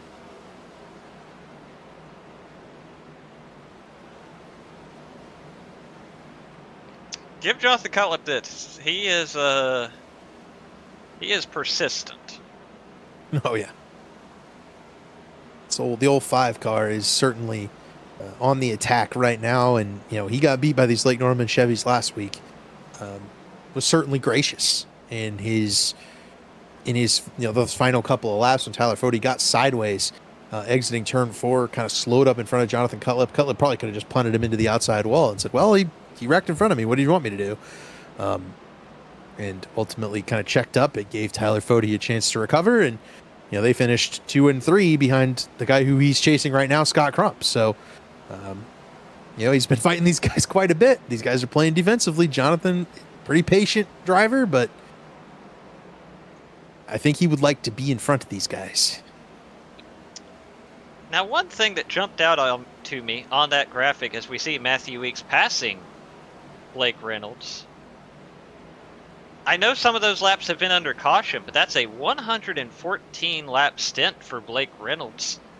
At what point do we start asking questions about fuel, and do we get that far? I feel like you're still quite a ways away from that, but we've gotten this far, so now it has to start creeping into the back of your head, right? I think I'd guess somewhere around the lap 300 mark, maybe 310, 315, but I'm sure he wasn't thinking we'd ever get to this point. Maybe I don't know. I don't know how long the stint like this, and I'm wondering if what I heard Blake Reynolds even checked it. Well, what I heard from everybody was it's 200, but it won't matter. Which is, even if we go that long on green, you're going to want tires before you go 200 laps on a set of tires. I don't know that we've necessarily seen that actually play out. Remember, we were going to be running the bottom to save tire. But that's what I heard before the race. Now, the other thing, as dumb as this sounds, if everybody thought we were running the bottom, 200 laps on the bottom is less fuel than 200 laps on the top. So I don't know if that changes the mathematics or not either. Because again, what do I always say? Hey, no one lets you do math. I'm not allowed to do math. Yeah, that's right. Ryan Gable has entered the lap traffic fracas. Sean Judson, the first of those. Mark Rabilas here and Seth Rawls, the next two that will fall one lap down behind the race leader, Ryan Gable. They've kind of all formed a train. Scott Crump has caught up to the back bumper of Tyler Fode, but with the lapped cars, it doesn't take much to get trapped behind one of these lapped cars and be forced back into the rear of this train, which is back to P7. Matthew Weeks is on the back bumper of David Tooker. It would be really easy to lose 6 spots if you're Ryan Gable or Tyler Fode right now. Yeah, got to be real careful getting around these lap cars, because like you say, if you end up out of line and one car gets around you, well, then you're going to see the freight train. We've seen that a couple of times already tonight. Definitely want to stay in that preferred groove. How about this Ryan Gable, though, since we're on board with him? When was the last time Ryan Gable led, 100 laps in a race or so, a fifth of a race? Well, it's been a minute. Let me do some homework on that. It's been a while since Ryan Gable's taken control of a Belly Up Sports Cup Series race. He's a former winner in this series and a championship caliber driver for sure. He's won races in our Thursday league that all three of us participate in, and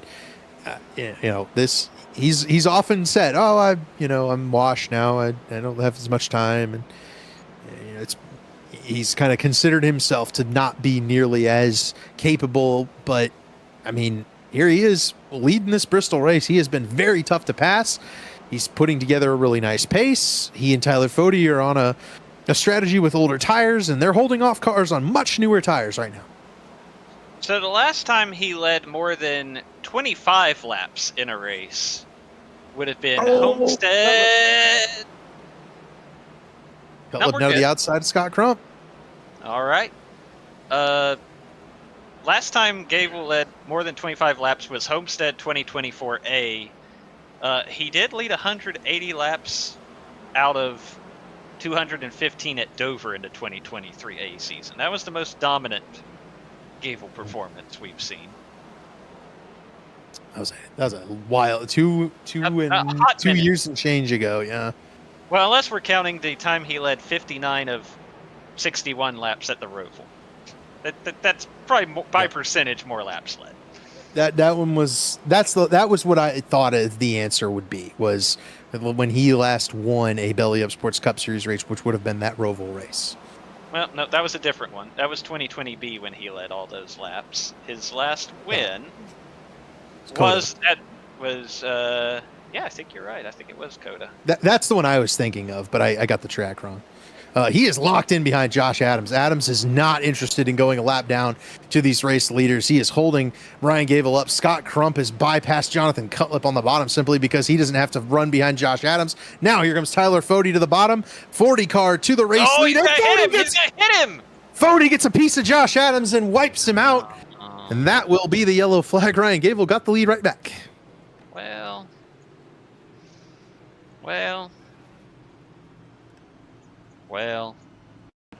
looked like Josh Adams was effectively saying, "You're going to have to wreck me to move me out of the way here." And Tyler mission Fody obliged accomplished. him. Yeah.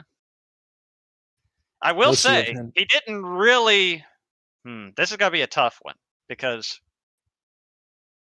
Please go forward. Had to get it back to when it all started.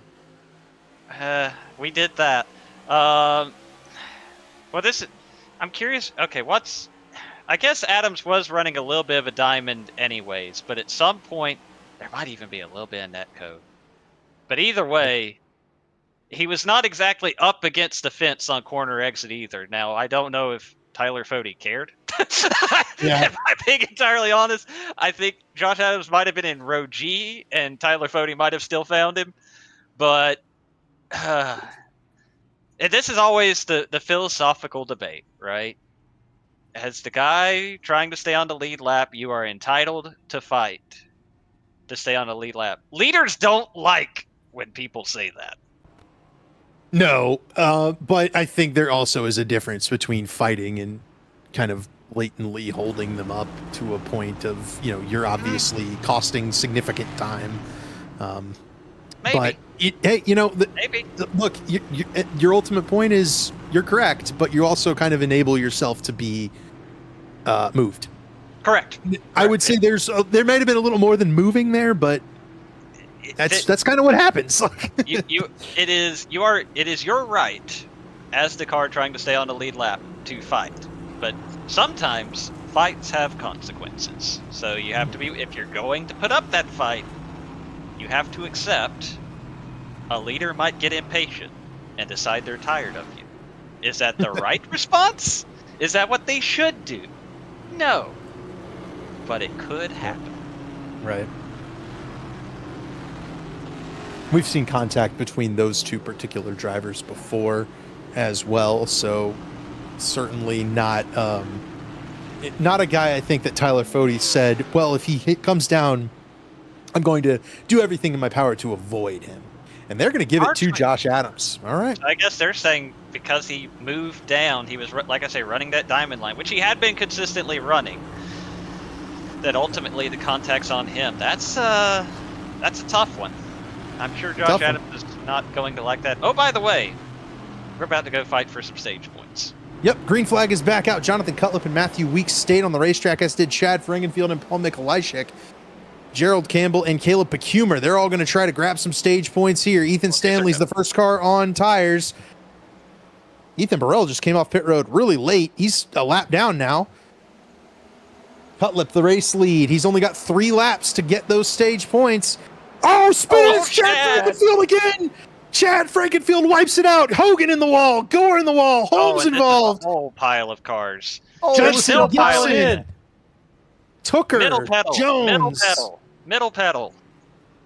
Oh my goodness! And the stage will conclude. And now Chad Frankenfield just cleaned out from Josh Adams for no particularly good reason. That's 3 tallies for Chad Frankenfield. That's not gonna be. That's already was not going to be popular if he had had any incident, because you're staying out on. I mean, how long was that green flag run? Yep. And it just, yeah, that's yeah. Josh Adams didn't like that. I wouldn't either. Well, Josh Adams got away with. This might be a little extra. But he also got away with that at Las Vegas with Scott Crump on pit road. So we'll see if he gets away with it this time. That'll be the stage for sure. Jonathan Cutlip will win it. By the way, Jonathan Cutlip, against all odds, after winning the first stage and then immediately getting involved in the next caution, he's also got to win the second stage, because sure, why not? Garrison Hogan through this thing. Garrison Hogan also wiped out and wrecked and took out Daniel Gore. I think he's going to get a tally ultimately as well here. Yeah, and there's Daniel Gore once again. No luck at all. Oh, good grief. There'll also be, I believe, some. I don't know if we're providing those checking penalties, but Sean Judson came in pretty late here. He's well behind the wreck. That's not good. That's not good. I think it'll be technically a caution contact is what you'll get for that one. But that Kurt Gibson was a little close to the wreck. He was sliding into it, hit pretty softly. That hit was significant into the back of Garrison Hogan. Yep. Oy vey. This is, oh boy, this has certainly gone haywire, I would say. Daniel Gore's in the infield care center. We will give there will be a tally on the 97 car. I am curious. I don't know if they can hear us, but I would look at that 55 incident there because I think that should have been an additional tally. There was kind of two simultaneous wrecks occurring there. So let's go ahead and bring Daniel Gore in, presumably just to discuss this latest incident. But Danny We G. are about to restart, by the way. Oh, we are gonna restart. Well, Danny G will send you back to the infield care center. Well, We'll get you on the next yellow. All right. Okay. I was just making sure we were looking at the restart and not Daniel Gore's car sitting on pit road, but that works too. It's all right. We'll get the restart done here. Gerald Campbell is currently the race leader. Ethan Stanley sits second. Gavin Higgins third. Tyler Fody fourth. Gavin Hibbs fifth. Ray Bracey sixth. Scott Crump seventh. Mark Rabilas eighth. Green flag is back out. Oh, I didn't like that. Rough restart there for Ray and Rabilas. Sure And- looked like we dropped the pace there. Maybe not, though. I think that one only iRacing would give a penalty, and they did not. Okay, fair enough. Gerald to the lead, Stanley and Fody working alongside each other in the tire tracks of that 31 car. Higgins to fourth, Hibbs fifth, Bracey sixth, Crump, Tooker and Rabilas side by side, and then it's Brent Jones rounding out the top 10.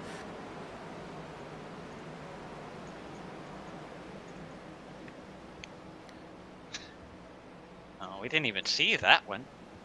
Trey Holmes unsafe rejoin. Trey Holmes gets the unsafe reach. Race Control is obviously still looking at that incident, sure. trying to find stuff.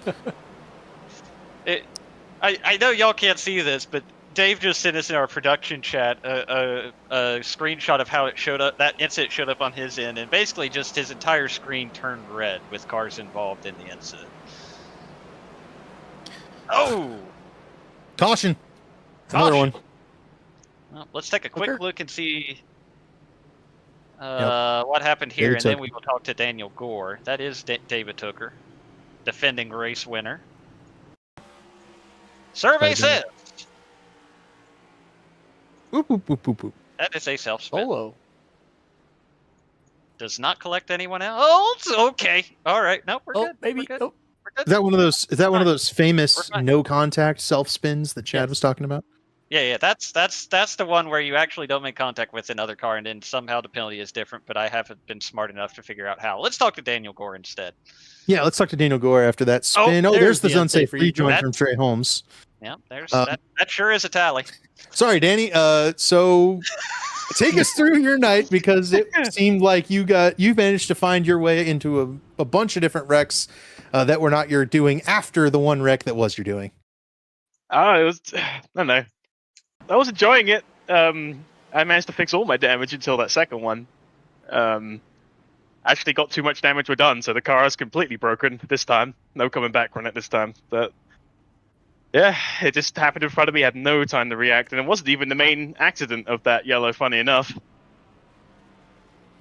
Yeah, that's what I was saying. It looked like there were two separate incidents there, and you kind of got collected by a different one. So we'll see what happens with that. But how is, I guess, your thoughts going into the next couple of weeks? Obviously, you're in the playoffs right now, but only 25th tonight. That's not really gonna help the points position terribly much. I'm curious your thoughts going into the chase for the playoffs here.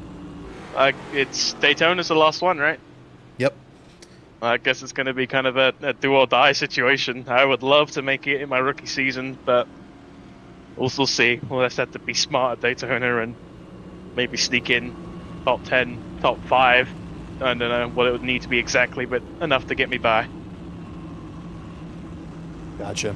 Well, you got any shout outs for us here before we send you off tonight? Cameron Rich, for one. It's his birthday today, so happy birthday.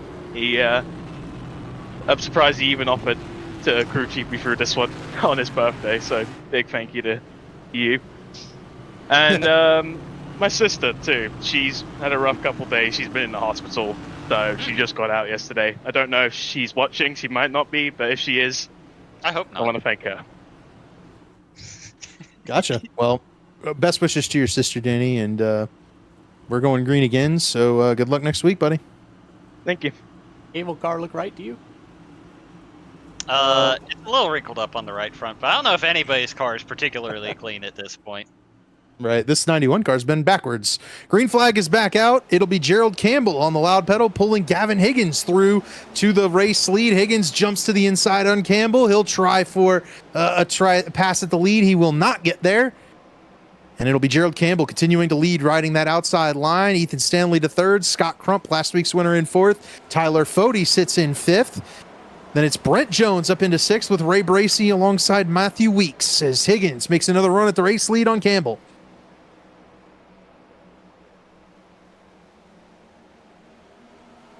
Oh boy, so close there in that battle for the lead.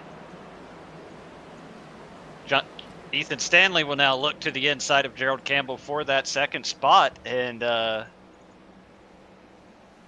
boy, I don't even want to say it right now. Yeah, Gerald's not having it. Caution. Okay, good. I'll hold on to that nugget. I did not see where that yellow flag was. Nothing tagged. Okay.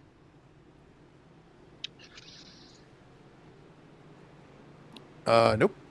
You're my eyes, Dave.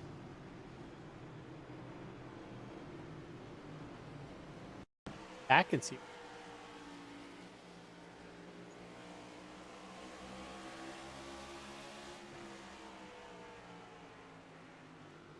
Caution's the already front of out the pack. here. No. Back of the pack.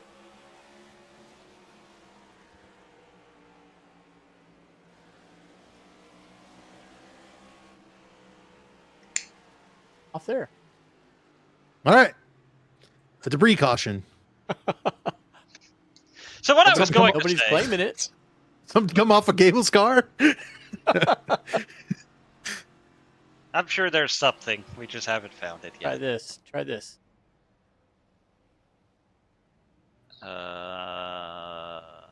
He parks on track. Oh, you have. Yep. That is exactly what it was.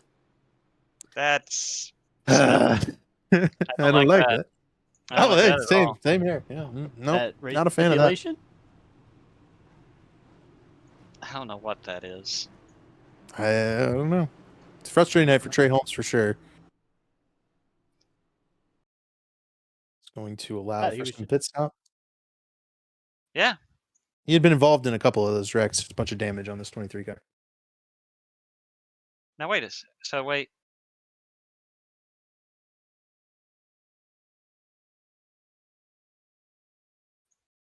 Is that when? There we went green. Speed it up.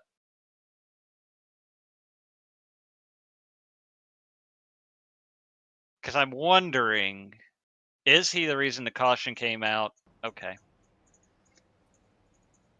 If I hit the yellow Okay. flag, this Yep. Okay. Yeah. The green is out. The green is out. The yellow comes out. You're right. Okay. My concern was that the caution came out while he was exiting, so then he got hit with the exiting a closed pit penalty, and then he got frustrated. But that is not what happened. That's not what happened.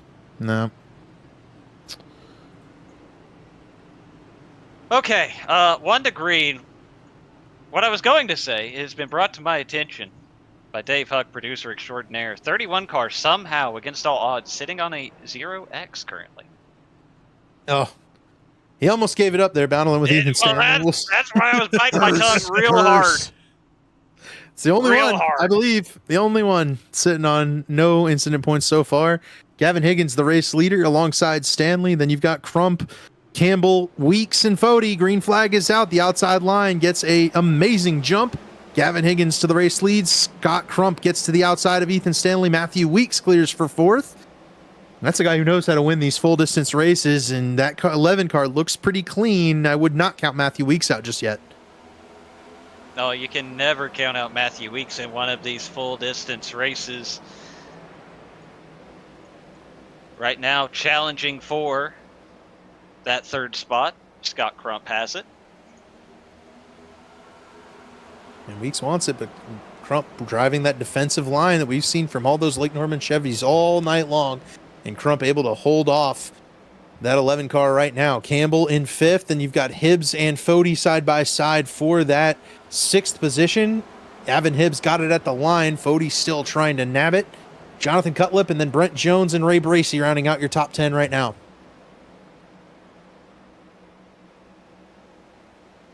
Everybody's chasing Gavin Higgins out in front.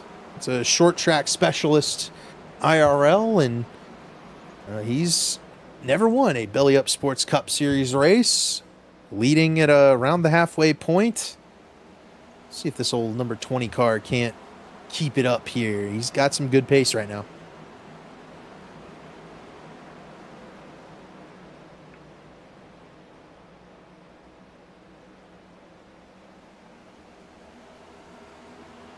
We are down to 20 lead lap cars.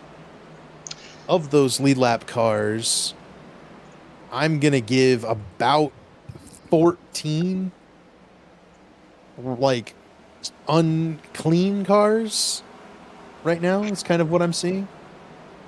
That sounds about right. That sounds like Bristol. Very Bristol. I mean, we're at lap 277 and we're sitting at 14 clean cars remaining.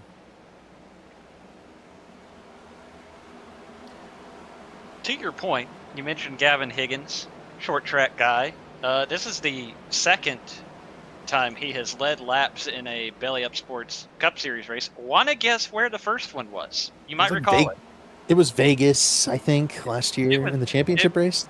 No, Iowa, last season. Iowa, that's what it was. Yep, another short track. I had a vague recall. I think he won the pole for that race. Started out in the race lead. Absolutely correct. So, old driver 20 out here pacing the field, but he's going to have a battle on his hands momentarily. Ethan Stanley is starting to bear down on Gavin Higgins, and that'll be a battle for the lead pretty shortly. Stanley working to the outside lane, trying to find a way around. Higgins starts driving that defensive outside lane. Now it'll force Ethan Stanley to work the bottom. Stanley doesn't want to do that. Now, why would he not want to do that? Just don't want to get pinned down below the guys. So here comes Stanley, gets the run up top, but he's going to keep working the outside. And if Stanley can get alongside Gavin Higgins, that'll be wraps for this battle for the lead. But Higgins is able to hold him off right now. And then if he goes to the outside like he does right there, he can tighten up that 91 car behind him and slow it down a little bit and maintain this race lead. Oh, by the way, Scott Crump closing back in. Yep, that guy has been to the back, to the front, to the back. Here he is to the front again. He won the race last week. He's up in 3rd in points right now and having an excellent night. See if this 90 car can finish the night strong and continue to pile up those points and prep himself for the playoff run. Give a Gavin Higgins credit for this. It's very easy when you have somebody, especially of the caliber of Ethan Stanley, on a short track, absolutely hounding you like this, to just try to get a little bit more and overdrive a corner entry or put yourself in a bad situation. He has held strong to this point in this battle. And eventually maybe the speed will be too much, but he has not made that mistake. I mean, right here, it's just Ethan Stanley's got to get the run here. He's got to get alongside him. Higgins might be able to hold him off still because he's maintaining that outside lane. He is not making any mistake that's opening the door for Ethan Stanley. What I'm seeing also is Gavin Higgins is making it a very intentional effort to run the bottom whenever it will not cost him the race lead. Right, he would lose the race lead if you ran the bottom, so he jumps to the outside lane. Now Stanley's going to get a run. He'll go to the inside. Higgins will run the outside again and hold him off. But if he clears Ethan Stanley again, he'll dive to the bottom because Stanley will have to check up a little bit. He'll get enough of a gap that he can run that bottom lane. See, here he goes, cuts to the bottom. Yep. Stanley does not have the run, and Higgins is able to save the right front tire for that corner because he's able to run that bottom groove. I would describe that as like a short tracker's mentality, where you can kind of understand the momentum of the car behind you. You know, he's kind of chasing you. He's got the kind of the carrot in front of him a little bit. And in Ethan Stanley's case, definitely a faster car right now, but Gavin Higgins got that experience. He knows how to wrap the bottom on this short track, and he's like, go ahead, run the top to gain some runs, and then try to pile off the corner and drive into my door. I'll just run that outside lane, and then dive back to the bottom when I know you can't get a run on me. You're absolutely right, and just a lot of savvy we're seeing on display from the driver of that 20 car. And again, Ethan Stanley's going to be, he's sitting there thinking, I'm faster. I got to find a way around this guy. Scott Crump's catching me, but we are still 200 plus laps away from the end of this thing. So he cannot let this frustrate him and lead him into a mistake trying to force his way around the 20. Yep. And Ethan Stanley already has that tally, as we have covered a couple of times previously. He did loop it. So he can't move him, right? If he moves Gavin Higgins and Higgins spins out and causes the yellow, that'll be the end of the night for the 91. Absolutely. So got to be smart here, even though he's got to start seeing that 90 growing in his mirror. And oh, by the way, just saw a glimpse of some traffic. Ethan Burrell got a damage from I don't know where Ethan Burrell got the damage from. And Seth Rawls has been dealing with some blinking problems. We've seen that 25 car kind of in and out, and he took an EOL at the last yellow flag. There it goes once again. So that 25 is struggling with the connection issue, and Burrell struggling with the speed. Both of those cars do not put up a fight as they go a lap down. Gerald just about lost the 0X into the back bumper of a invisible number 25. Yeah, and that's the tricky part, especially a place like Bristol where you're going so fast and catching guys so quickly. You really need to be able to see where they are. Yeah. And we've seen the netcode create havoc already tonight. Stanley just got a piece of the wall, lost second to Crump. He'll lose third to Matthew Weeks here as well. Ethan Stanley, I believe, has tightened up in that 91 car. Oh, almost got a piece of Matthew Weeks as well. And running behind Gavin Higgins, Stanley was not able to make the pass and now is back in fourth. And you have to wonder if maybe he did use up a little too much tire trying to make that move, especially in the dirty airs. Now Seth Rawls has pulled completely to the apron. I think he has realized the treachery of the situation he's in. That blinking is definitely getting worse here as well. Yep, Seth going ahead and pulling off for the comfort of everybody around him. I think there's also damage on that 25 car, so that's not helping matters any. As Higgins now is going to try to hold off Scott Crump, another guy whom is pretty quick around this short tracks, but Gavin Higgins, a little bit of a fresh face at the front of the field here in this Belly Up Sports Cup Series this season, and having a really, really strong run. Scott Crump, last week's winner, on one of those. Oh, caution's out. And what will this one be for? Oh, it's Paul. That is Paul Mikolajczyk. Yeah, a bunch of letters. We will see what creative spelling Ray Bracey has for him in the next episode of Quick Ships. He will certainly make it after this spin. Doink. Looked like one of those self spins.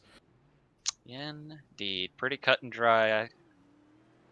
So let's take this opportunity here for another quick word from our sponsors here on the Elite Racing Network.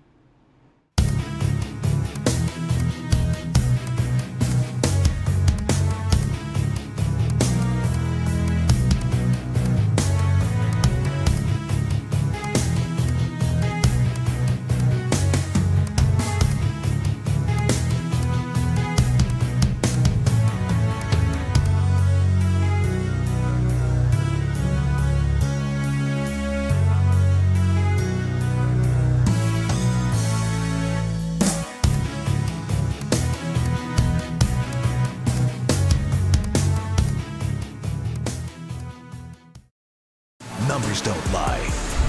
He goes 360, 4.7, and 338. In our numbers, they get insane. 341. And then this happens. 343 miles an hour. Holy Merry Christmas! This isn't a game. This is racing at its extremes. See for yourself at the Napa Auto Parts NHRA Midwest Nationals at Worldwide Technology Raceway this weekend. Get tickets at WWTRaceway.com. Welcome back here on the Elite Racing Network. Under our 16th caution of the evening here on lap 305 of the Elite Night Race at Bristol. Gavin Higgins leading the way. Looks like Michael Goodman will be able to get a lap back here. You saw the ad there from our friends at Worldwide Technology Raceway. This weekend in the St. Louis area, be sure to head to the NHRA Midwest Nationals. Check out the NHRA Camping World Drag Racing Series in action as they continue their countdown to the championship. Oh, by the way, do you know where the Belly Up Sports Cup Series will be next week, Dave? Gateway, Worldwide Technology Raceway. Worldwide Technology Raceway for the Belly Up Fantasy Live Football Show 150, and we just heard from our friends at Belly Up Sports during that break as well. Look at that. I love synergy. World. Isn't it beautiful? I love it. So be sure to check out NHRA at Worldwide Technology Raceway and then join us next Wednesday for race cars at Worldwide Technology Raceway. Getting ready to go back green here at Bristol. Gavin Higgins, Scott Crump on the front row for this restart. We'll be working lap 307. Gavin Higgins fires in the restart zone, and we are back underway. Ethan Stanley's got to try and work that outside lane here. A little bit of a wiggle there from Scott Crump. That's going to allow Ethan Stanley to work his way into the second spot. Higgins leader, Stanley second, Crump and Weeks side by side for third. I mentioned Crump had a best friend earlier. He's got another one alongside him right now in that 11 car. Those two have had their run-ins over the years. None this season, though, I don't believe. Those two, maybe they've finally worked out their differences. Oh, trouble! Gavin Hibbs!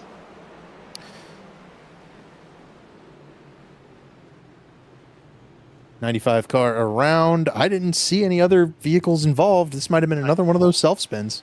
That's what it looked like in real time, obviously. Yeah, we're good. Doink. Might be another one of those famous no-contact self-spins as well. How about it? I'm gonna keep doing that. I'm gonna keep bugging Chad without that one. I don't. He clearly got bounced off of in that caution. It's just very funny. No, nobody hit it. Yeah, not that car that drove directly into his door. No, absolutely not. We're getting to the point.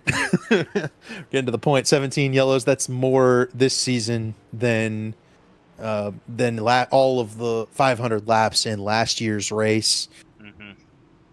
So the broadcast booth is starting to feel the length of this one. I believe when we had a race like this at Martinsville recently, I used the phrase, "This is a cry for help." Yeah. I don't think we've quite reached that No. point yet. Not quite, but now I'm starting to make jokes about Chad, who's out of the race and has been 50 laps. We've still got 189 laps for the cries to become louder, more pronounced, more desperate. I know they don't use this as a metric for chairs, but I think chair is about 301. That's just I see. Imagine some of these guys run a folding chair on a wheel on a desk, and some of them have their an official rig. And right. I'll always love that the disparity of how a driver is in the car in a sim race like this one. I mean, our group was just at the Sim Expo, and we saw a whole bunch of really fancy and expensive rigs, and got to drive in a bunch of them, and it was really cool. I was talking to somebody about that today, because I've been kind of in a racing funk since Expo. And I said one of the factors might be that I feel kind of my little setup here that I run just doesn't feel the same after I've sat in one of the rigs. They get you. That's how they get you. They want you to spend the money to pull it in. But how it works. Really, it's really cool though. I mean, and there's a lot of cool additions you can make. And but at the end of the day, all you need is a wheel and some pedals and a connection to a computer, man. That's all it's actually needed We've all seen the picture on Twitter, right, of Ty Majeski's setup when at one time he had the highest oval I rating on the service at over 10,000, and he was just using a laptop and a Logitech wheel and had a little table desk fan to keep the laptop from blowing up. Yep, and he was super quick, and that's all that matters, man. And now he's a Truck Series champion, but the real life kind, not our kind. Yeah, and the real life kind. Green flag is out. Gavin Higgins gets off to a really good start. Ethan Stanley definitely spun the rear tires in that 91 car. That's going to enable Scott Crump to pick up P2. Jonathan Cutlip rips to the outside of the 91 car for third.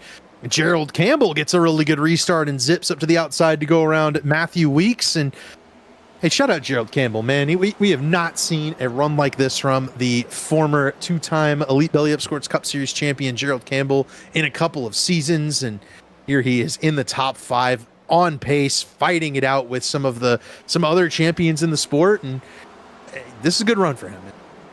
Absolutely. And the funny thing is, I was again, I've mentioned it a time or two, but I was talking before the race, and he was not confident at all going into this one. But as you say, he's been keeping it clean, running up front. We take a quick look at the fastest lap rundown. Gavin Higgins just set the fastest lap of the evening. I have a feeling 975.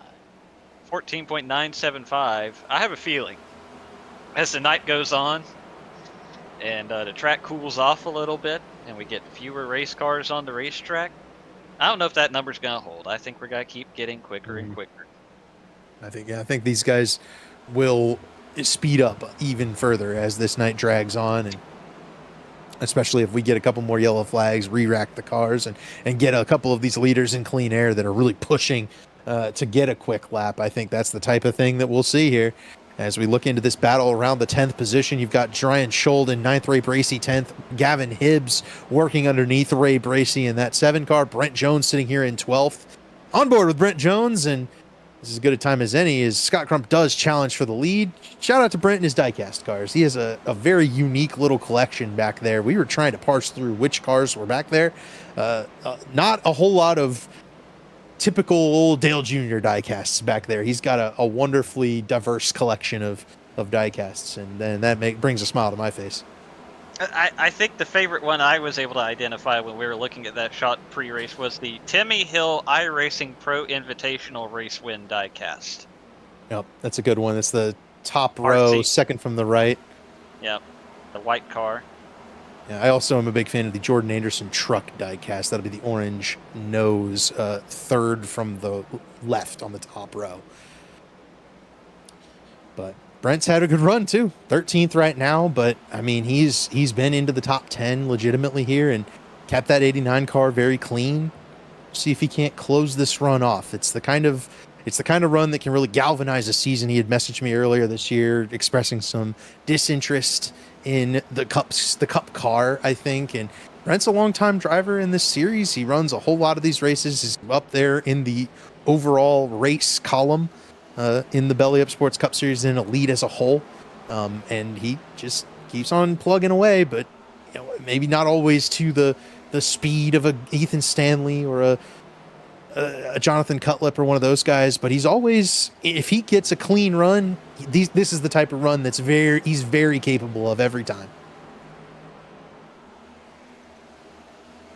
I think every league needs people like that. Like here we have Brent Jones or Michael Goodman, those guys that have been with the series for so long, and maybe it gets a little bit harder every year as we see more and more talent. I mean, we've talked about all season long with the influx of guys like Blake Reynolds and Zach Novak, and it's so much harder for the average Joe just hopping into a league race on a Wednesday night to continue to compete against guys of that caliber, but that they stick with it and continue to foster those relationships they've built for years racing in this league, I think is just so important to have it as a part of what we do here on Wednesday nights.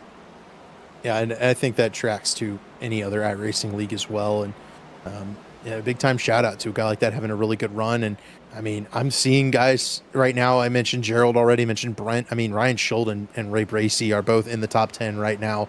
having excellent runs tonight. And then Marker Bilas is another one he's kept the car. He had the one spin, but he's kept the 99 car the 96 car, I guess, tonight. On cue. Maybe we should get off the mark. He might have the broadcast on, heard his name, was like, I need to make some noise. And just ran into Caleb Bakumer there. But that car has been, other than the spin, pretty clean. And he's in 16th right now. That'd be a really strong run for Marker Bilas in this series. And another guy he's been here forever, but he doesn't have a ton of accolades. I think he won his first ARCA race this past year. And that gives him more elite wins than I got. So I got to remedy that, but maybe we will one day. Well, I know a guy who has a Truck Series win. That's right. You and Marker Bilas have the same number of elite wins. It's true.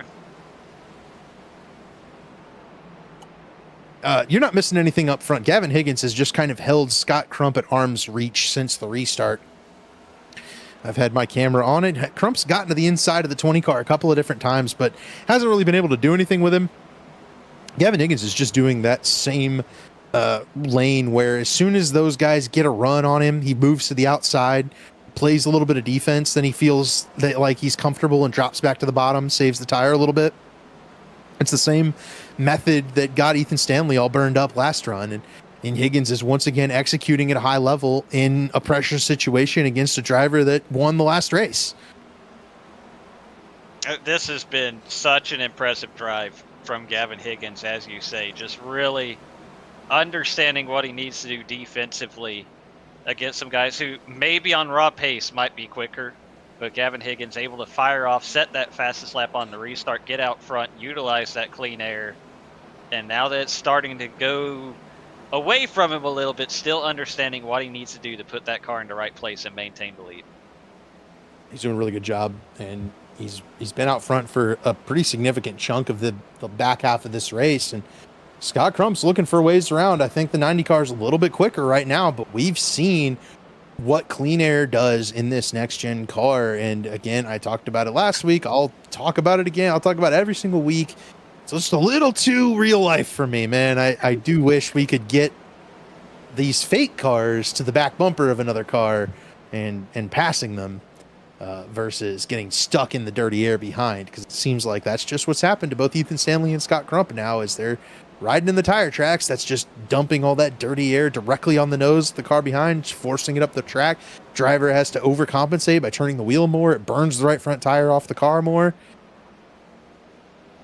It's tough. I don't like it, and I'm on record for it, so I'll leave it at that. We'll continue on, but there's 500 laps. I got something to talk about. We were gonna have plenty of time to work that one in at some point. Now we do have Scott Crump, but see, he just got that little bit of wheel spin on corner exit. That was about as close as we've seen him pull alongside Gavin Higgins and really threaten him, but just could not get that momentum on corner exit. It's tough, and now you see Crump is able to hold strong here on the bottom, and Jonathan Cutlip has entered this fray.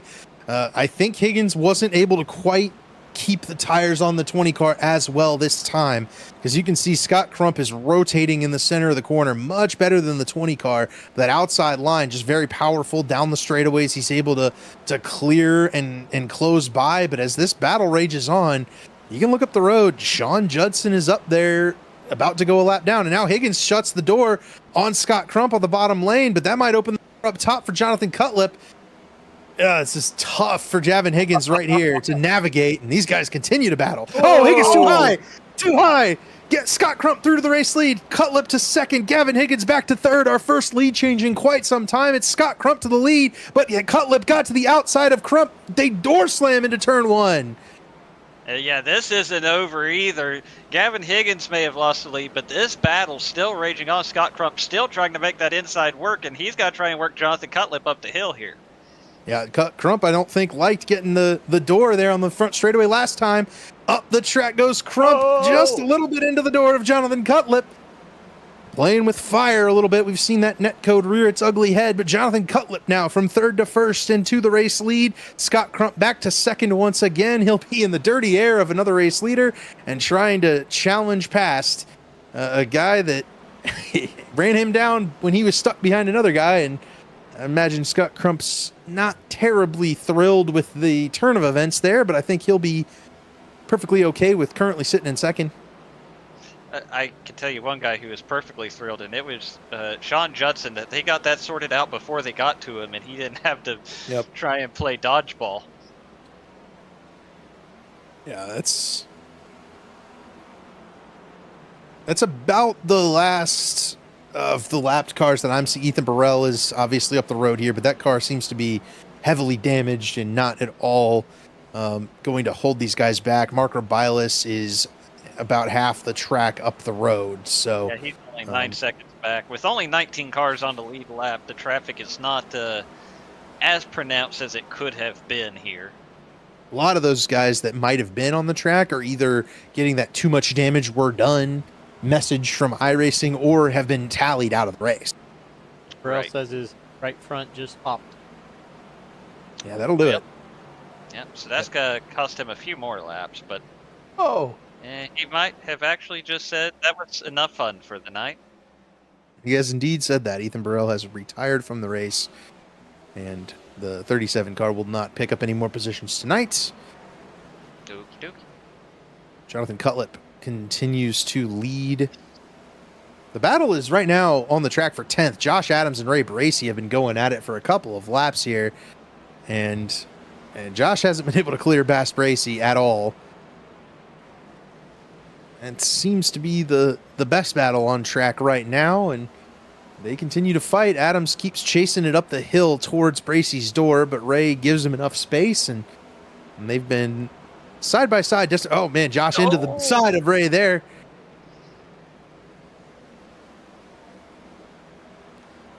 This could get ugly. Well, yeah. You'd like to see this get sorted out. We've seen Netcode knock that 7 car around when you run close to it earlier tonight already. Adams might finally... Oh, man. This is... I don't like what I'm seeing here. I know you're not, because you're the team owner, but... Boy, I wouldn't be real happy if I was old Bojo.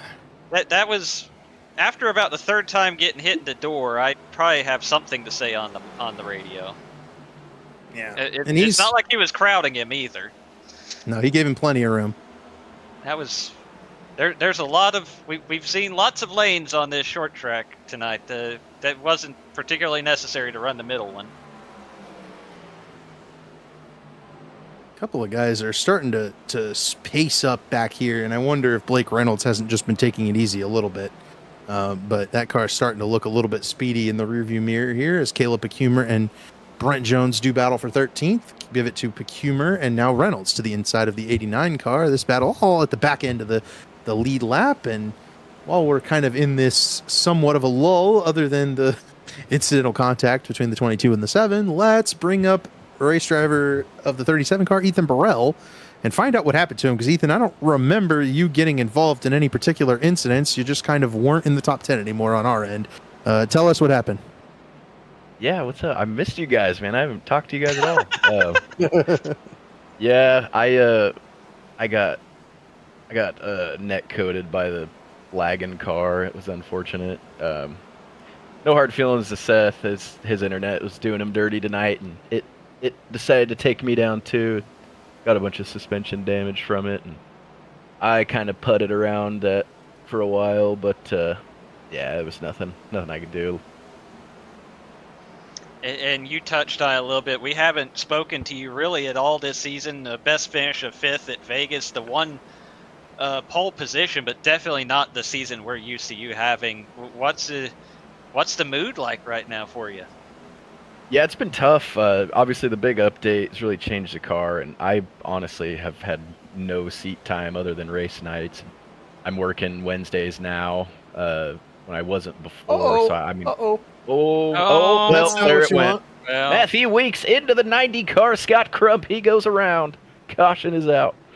Well, yeah, I'll let you boys get back to it. That's going to be a fun one. I'm sure it is. Shout out Pro Edge. Shout out you guys. Miss you. I'll see you guys later. Hopefully we'll talk to you much sooner for better reasons next time. As there we look at the replay. Yeah. Matthew Weeks drove it to the left rear of Scott Crump is what I'd say. Yeah. As a team owner of the 11, I'm going to plead the 5th. See you guys. All right, scram. Get out of here. Get out of here. You know, it looked eerily similar to the battle between the 22 and the 7, as is what it was, right? The car on the bottom moving up the racetrack, the car on the top not giving him the space, but not a ton of space, and then he's definitely running the middle and not quite up against the fence. Yeah, but then I mean, you can't just drive through the guy, so that's a tough one. They might give that there might have been some net code, but like there didn't have to be any net code at all. There would be the problem with that one. Well, awaits race control's call. They've generally been pretty good about understanding who's at fault for these incidents, and again, they're doing a great job. They just gave us an update. There were 21 total tallies. That'll be number 22, pending potentially, pending the results of that. It looked like there could have been some net code, so that's where I'm thinking maybe, but we'll see. So is this Cutlip and Weeks? Or did they pit? They did. Right? Okay. Mm-hmm. All right. So Goodman is staying out for the wave here. First tally, car number 11. So that is Matthew Weeks getting the tally. No matter how many fists Ethan Burrell pleads.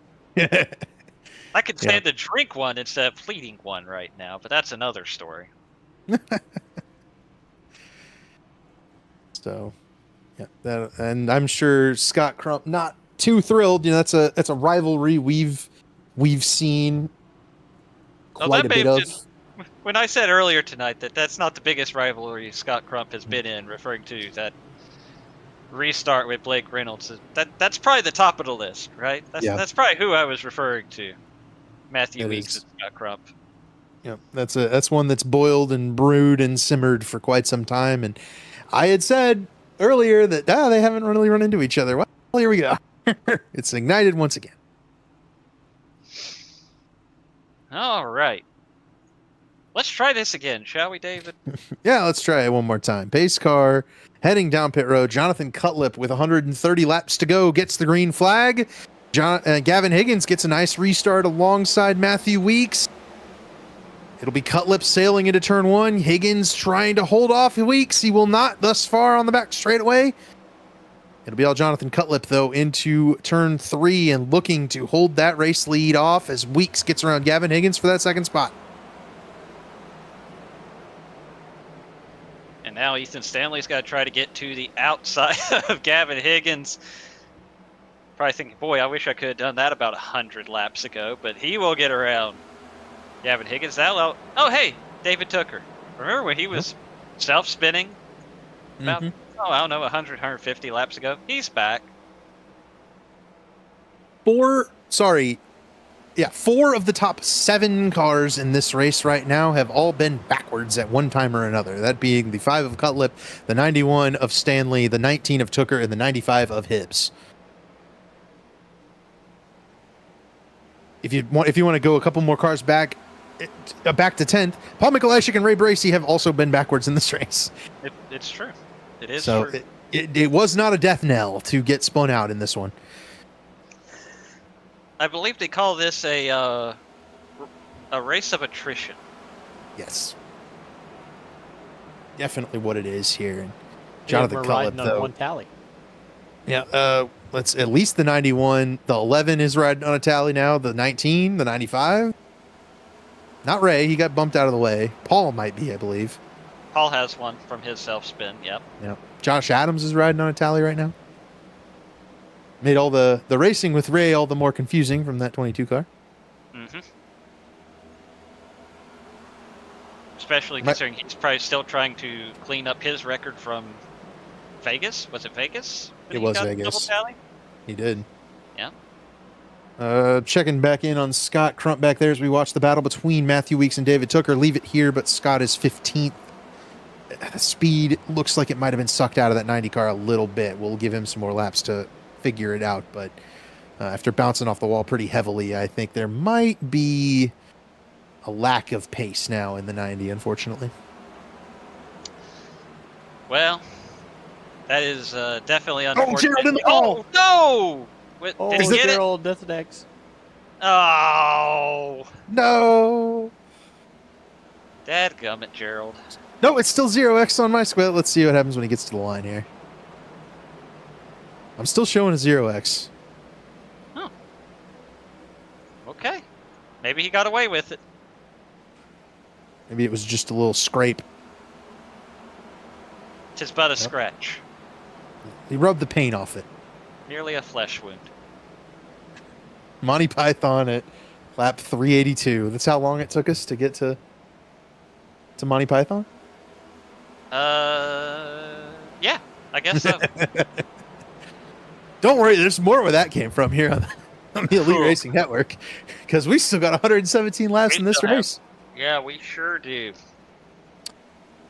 This single file battle is somewhat decided for the time being. Let's jump back to Ray Bracey, Brent Jones, Josh Adams, Tyler Fode. I think Fode's got damage. I don't recall ever seeing this 40 car really hit anything. It just kind of was at the back of the field, and now it's not moving forward like it was before. Scott Crump's up to 12th, though, and he's at the back of this battle. This might be a good time to watch. Oh, Adams into the wall.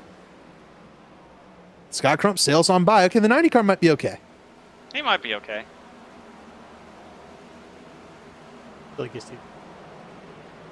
Yeah, well, let's hope. Well, We'll see. I have no further comments.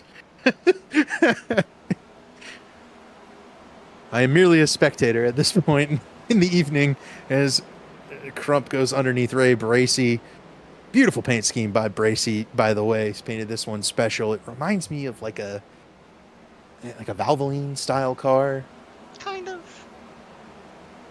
But I quite love it. Hey, here's Bracey's best buddy Josh Adams going underneath him once again. They're playing nice so far. Hopefully they continue to do so. Mm-hmm. No further battles up near the front. It is Jonathan Cutlip, Ethan Stanley, David Tooker, Matthew Weeks, Gavin Hibbs, the top five, Gerald Campbell, Gavin Higgins, and then about a 2-second gap back to that battle we were just watching with Tyler Fode, Brent Jones, Scott Crump, Ray Bracey, Josh Adams, Paul Mikolajczyk. Might as well go through them. Garrison Hogan, Ryan Schuld, Blake Reynolds, Ryan Gable, Mark Urbilis, Caleb Pecumer. That's your lead lap. 19 cars. With 110 laps to go.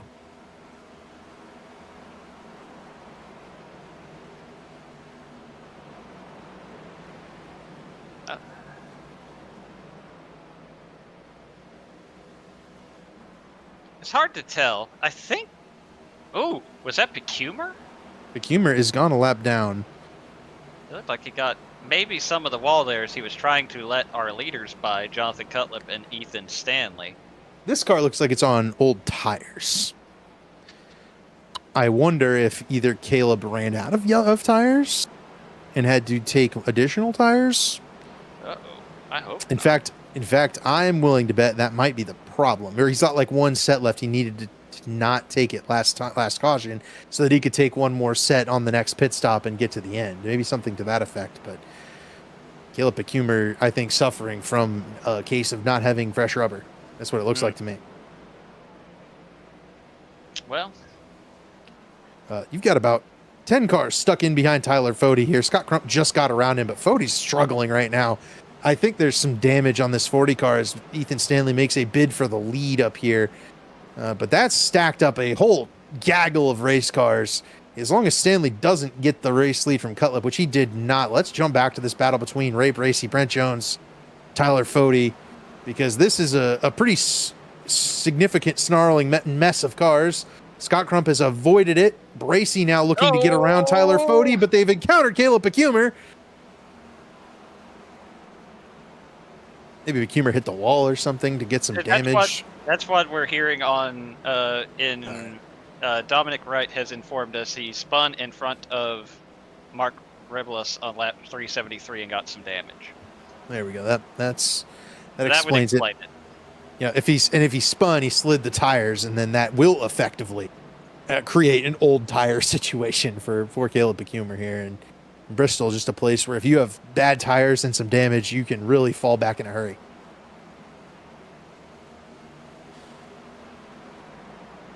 Tyler Fode is finding a way to hold these guys back pretty heavily here. Bojo is looking to the outside, trying to get around him. So is Josh Adams. Well, this whole group is just kind of fully stuck behind Tyler Fode. It almost looks like a DRS train in Formula One.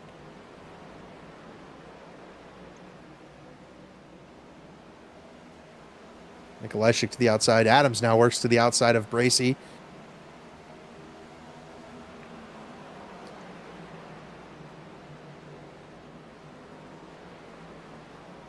Nikolajczyk dives to the inside of Josh Adams. Bracy in that outside lane, jumps up, parks it.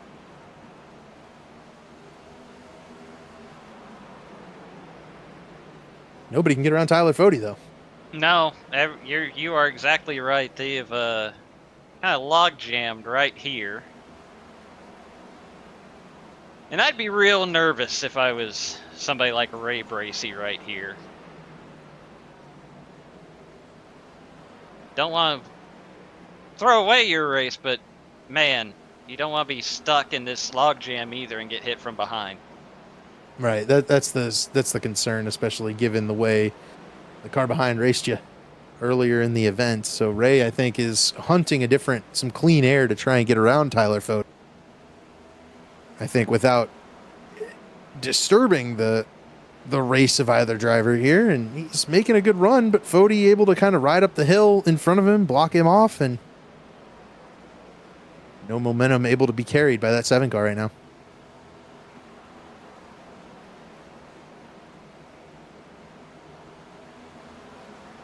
Results up front are as they had been running when we last left them. This is the most kind of pressure-packed battle on the racetrack at the moment. And it is about 7 cars deep from Fode all the way back to Brent Jones in 16th.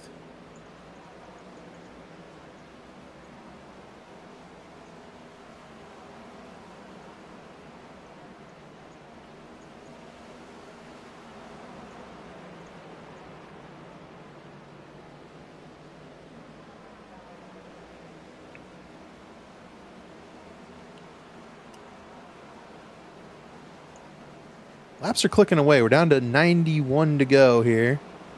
Jonathan Cutlip still leading over Ethan Stanley. David Tooker and Matthew Weeks riding 3rd and 4th respectively with Gavin Hibbs, Gerald Campbell, Gavin Higgins, Scott Crump, Tyler Fode, and Ray Bracy, the top 10. We're watching that battle right at the back end of the top 10 with Ray Bracy trying to pressure Tyler Fode. It seems like Fode's kind of holding this group up a little bit, but now Bracy's starting to let some gap enter between him and the 40 car, and that's going to allow Paul Mikolajczyk to jump to the inside of Josh Adams.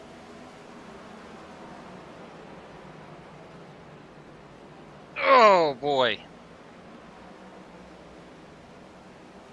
I think To Ray Fode's credit, it has let him. Yeah, absolutely. I think Ray Bracy has used up his stuff trying to get around Fode, like we've seen a couple of times with other guys tonight. And now he is the one caught on the defensive here. Yeah, I think Fode does have damage. This car not as competitive as it was early in the race, but still able to kind of maintain where he was. And I think that was kind of the idea for Tyler Fode, kind of try to get out of here with a top 10 finish. Matthew Weeks has driven around David Tooker for the 3rd spot. I think that was a little bit of a teammate swap.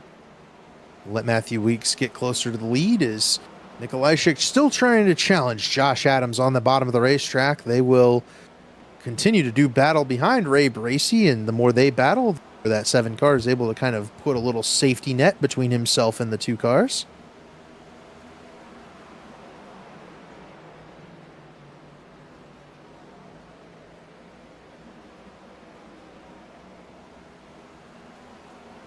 Blake Reynolds back here trying to get involved in this battle. So is Garrison Hogan.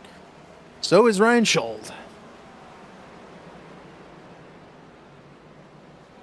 And Garrison is able to get to the inside of Josh Adams here. We'll see if he's able to actually complete the pass or if that outside lane will remain too strong.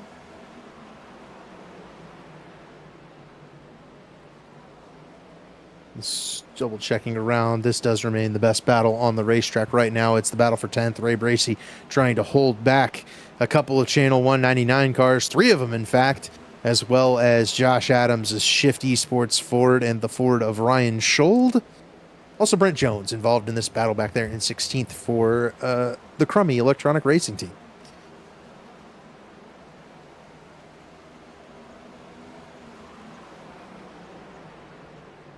They're coming up on Caleb Pecumer. Yeah, we'll see how that works. It was definitely sketchy the last time they got to. Oh, wait. Dave, let's go back. the Dave, let's go 59 back. car. No, Dave, let's go back. Dave, back. Back to... No. Yeah, we're 4 wide. No. No. This battle. These guys right here. And that's going to cost Ray Bracey, unfortunately. That's going to cost him the outside lane, kind of put him on the back foot on the bottom of the racetrack, and with what appears to be the right front tire starting to fail, this 7 car, he's going to be, I think, freight trained a little bit here. Oh boy, that was almost the moment. Yeah, he almost backed out of it. Avoided contact with Ryan Schold, and that's going to allow Blake Reynolds to get to his inside. Blake had to really check up to avoid getting into the back of Ray Bracey there.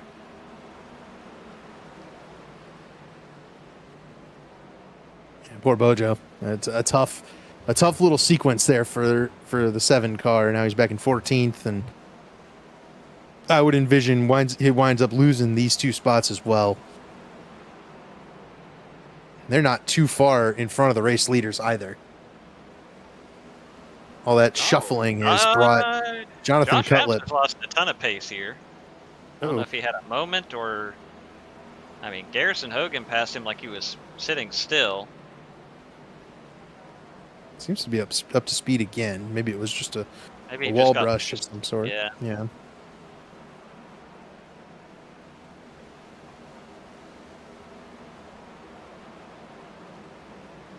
Battle for the lead, for what it's worth, is now a 3-car battle.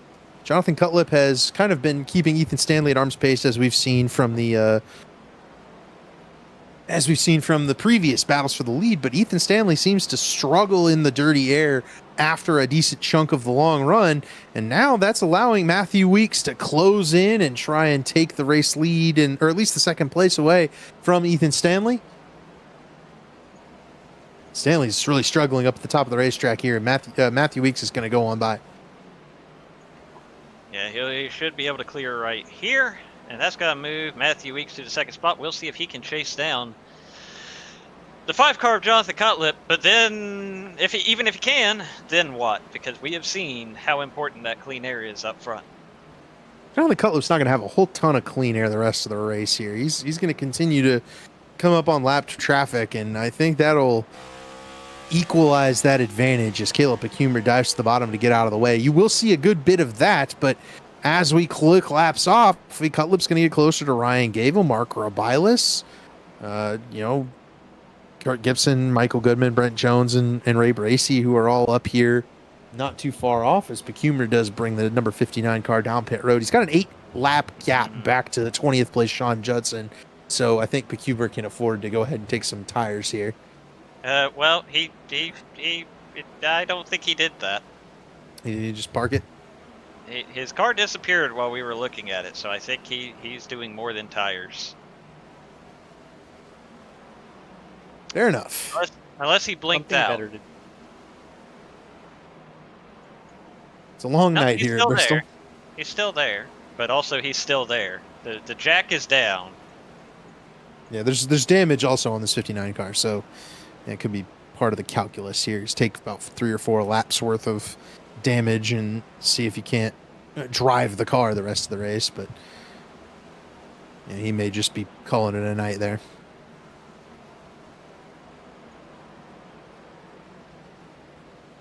Jonathan Cutlip continues to pace the field. Matthew Weeks currently running in second.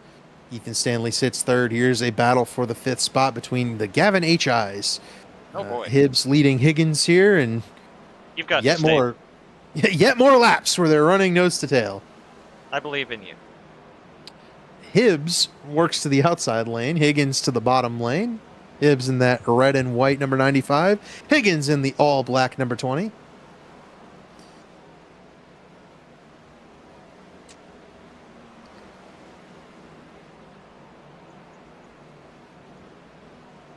And by the way, Scott Crump is closing in on both of them. Right, yeah. He obviously got some damage from that contact with Matthew Weeks, but it's not enough to have completely knocked this 90 car out of a decent pace. He's also been able to, I think, string together some really good laps while Gavin Hibbs is starting to slow up ever so slightly.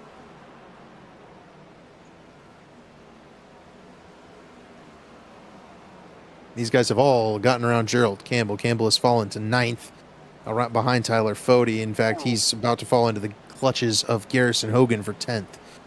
A couple of these guys have just not been able to maintain the tires off during this long green flag run. I think Hibbs may have gotten a piece of the wall there that last time, and that's really given Higgins the momentum he needs to get the upper hand, but he just hasn't been able to clear Hibbs just yet. Higgins now clear on corner exit. He will move up in front of Hibbs. Gavin Higgins wins the battle of the Gavin HIs for now and moves up to P5. Move Hibbs back to 6th.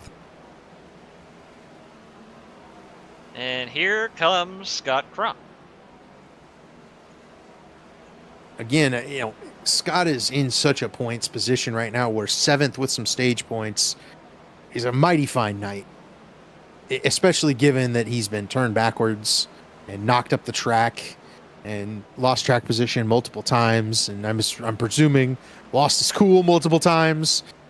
And I'm sure he won't feel that way, but right, no, 100%. But it's worth mentioning. I mean, we've seen in the past in this race where Scott Crump was having a good night, got involved in an incident with, if I remember correctly, Garrison Hogan, and completely came unglued and cost himself a lot more than the race on that night, and we have seen him not do that tonight. He has rallied from the incidents, he has gotten back on the horse, and he has put himself in position to salvage a very strong finish here, and that's what you need to do if you're going to be a championship contender. Mm-hmm.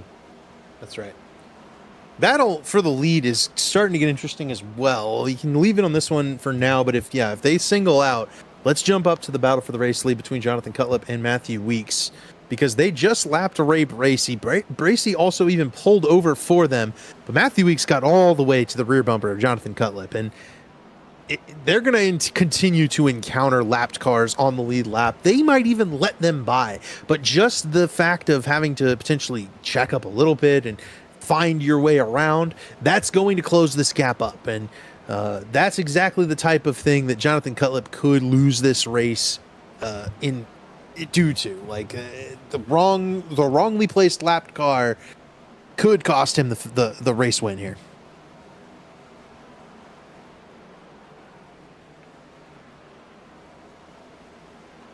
I'm still trying.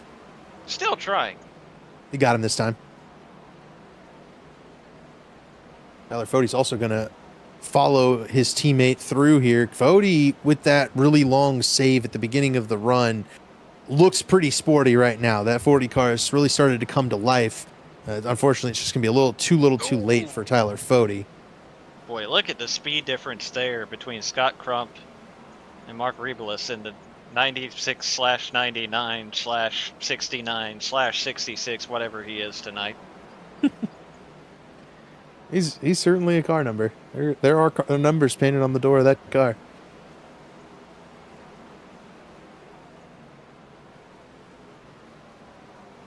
Jonathan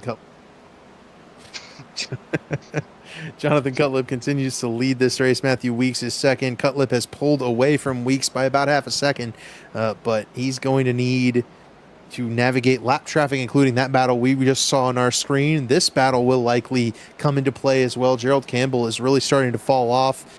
He's battling hard to stay in the top 10 against Paul Mikolajczyk, but Gerald is unfortunately on the back foot right now and trying to recover. And Gavin Hibbs is as well. And these guys that were a lot slower at the beginning of the run versus what Gerald was running are now making up all of that ground on this 31 car.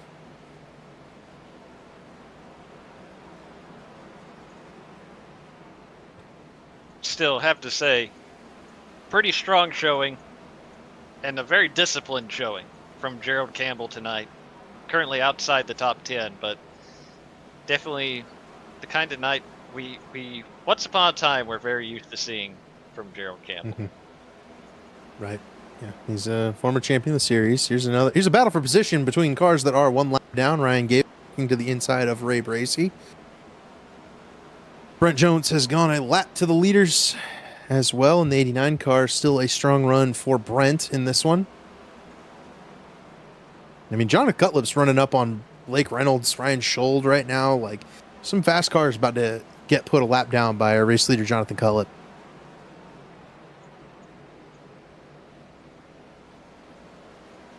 This long run, I think, took some people by surprise, where we were expecting a little more than what we're seeing here. Well, but at the same time, you called it, I don't know, a couple hours ago probably at this point, where the first half tends to be messy in these long-distance short-track races, but especially at Bristol, we get a little bit more green flag running at the end, and that is exactly what is played out here. As we're now about 40 laps to go here. Yeah, that's about right. 40 laps in at Bristol. I mean, that's 10 minutes, but there is the ever-looming potential of a yellow flag. Oh, Matthew Weeks got loose there on corner exit. That's going to cost him a tenth or two on Jonathan Cutlip. Cutlip also put a lap on Ryan Schold, and Cutlip is navigating the lapped cars quite masterfully right now. Got by Mark Urbilas. He's now in behind Blake Reynolds. I think back to last season, Jonathan Cutlip's championship bid ended with Reynolds and he getting together in turn 2 at Las Vegas, and here he is about to put a lap on Blake Reynolds at Bristol. What an excellent turnaround for this 5 car. He came in as the points leader. He's won both stages of this race as well. Jonathan Cutlip has put together a really remarkable drive tonight. He really has, and I think he's one of those guys. We've spent so much time over the years the seasons we've been in the booth here talking about, how many near misses he's had, how many chances he's had to be in contention for wins. I think without question, this would have to be considered his biggest Elite Cup Series win if he's able to hold on for this one. Mm-hmm. Yeah, I don't think we've seen Jonathan Cutlip put together a race win in any of our full distance races. I want to say he only has 2 Elite Belly Up Sports Cup Series wins to his name. 3. 2 at Talladega, 1 at Homestead.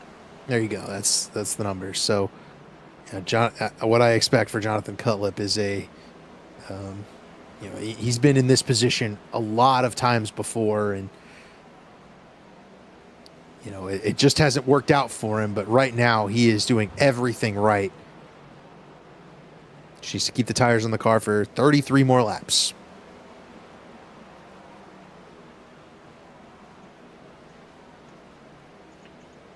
And as you may or may not recall, that win at Homestead was huge for Jonathan Cutlip 1 season ago, because that was the last race before that championship race you mentioned. That put him in the championship 4 conversation going into that race at Vegas. Yeah, and he also had that Talladega win before, and yep. He has been hunting and sniffing the potential for race wins for quite some time, and this season he's had almost an equally strong showing as last year. In fact, I would argue that Jonathan Cutlip has been even faster this season than he was last season, even down the stretch when he was winning races. But the fortune just has not gone his way. Last week, he was in a very strong position, but got caught up behind a sideways Tyler Fode and was unable to make the pass. Scott Crump was able to get free and able to get into the clean air and drive away with the race win. And this week, Cutlip got turned into the outside wall by a spinning car, and he suffered damage. He had to fix the car. He spent a good chunk of the middle part of the race without the race lead. Then he stayed out to win the stage and came down pit road after that, again losing track position and having to fight back through the field. And that's the kind of thing that we have seen the 5 car just lose the race lead because of those things, and then he loses all the pace, and then he can't finish the race off. And right now is looking very strong, but Matthew Weeks is starting to close. He's gotten past all of the lap traffic that Jonathan Cutlip put between himself and that 11 car, and right now Matthew Weeks has only himself. He's looking ahead at Jonathan Cutlip, so Cutlip's primary defense is going to have to be against this 11 for the remaining 25 laps of this race.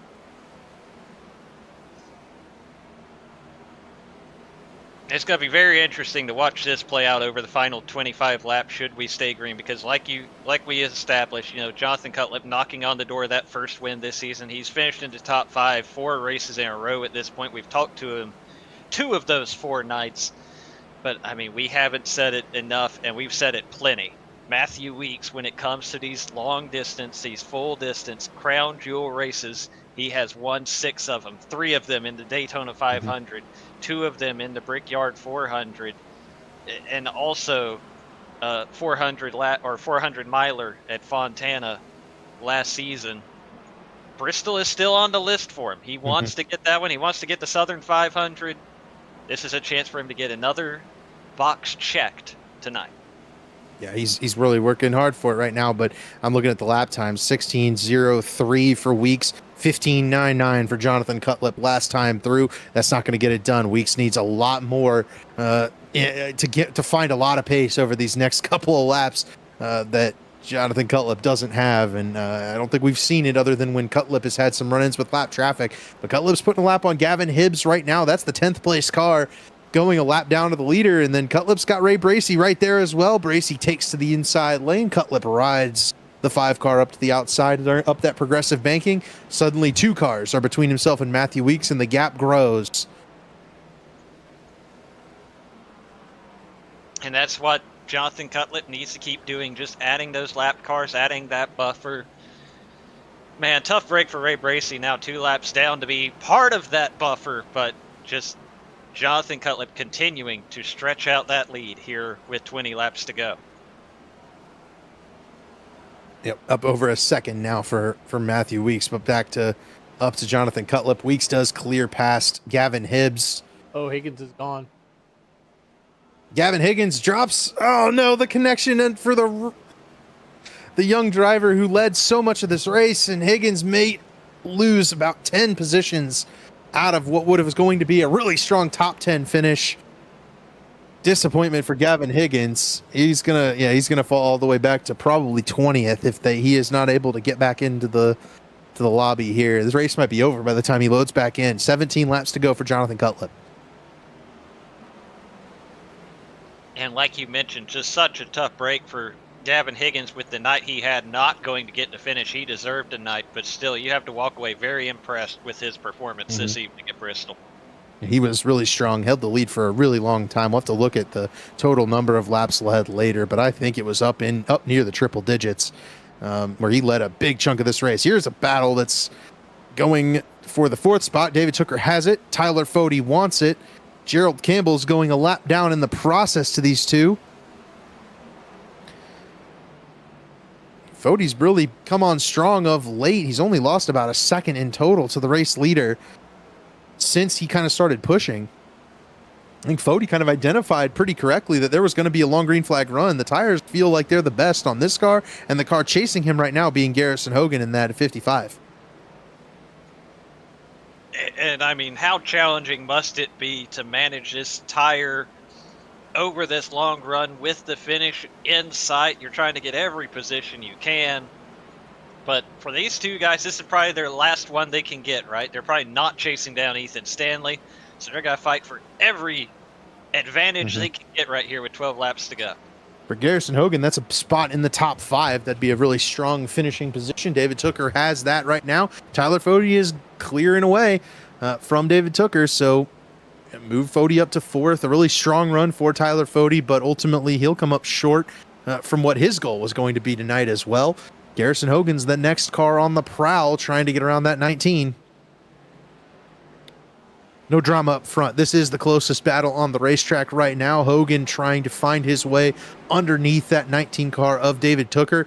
Both of these cars have been backwards and in the wall at various points during the race tonight. 10 laps of racing to go as Hogan works the inside. Hooker trying to hold serve on the outside, but the tires on that 19 car seem to be worn out.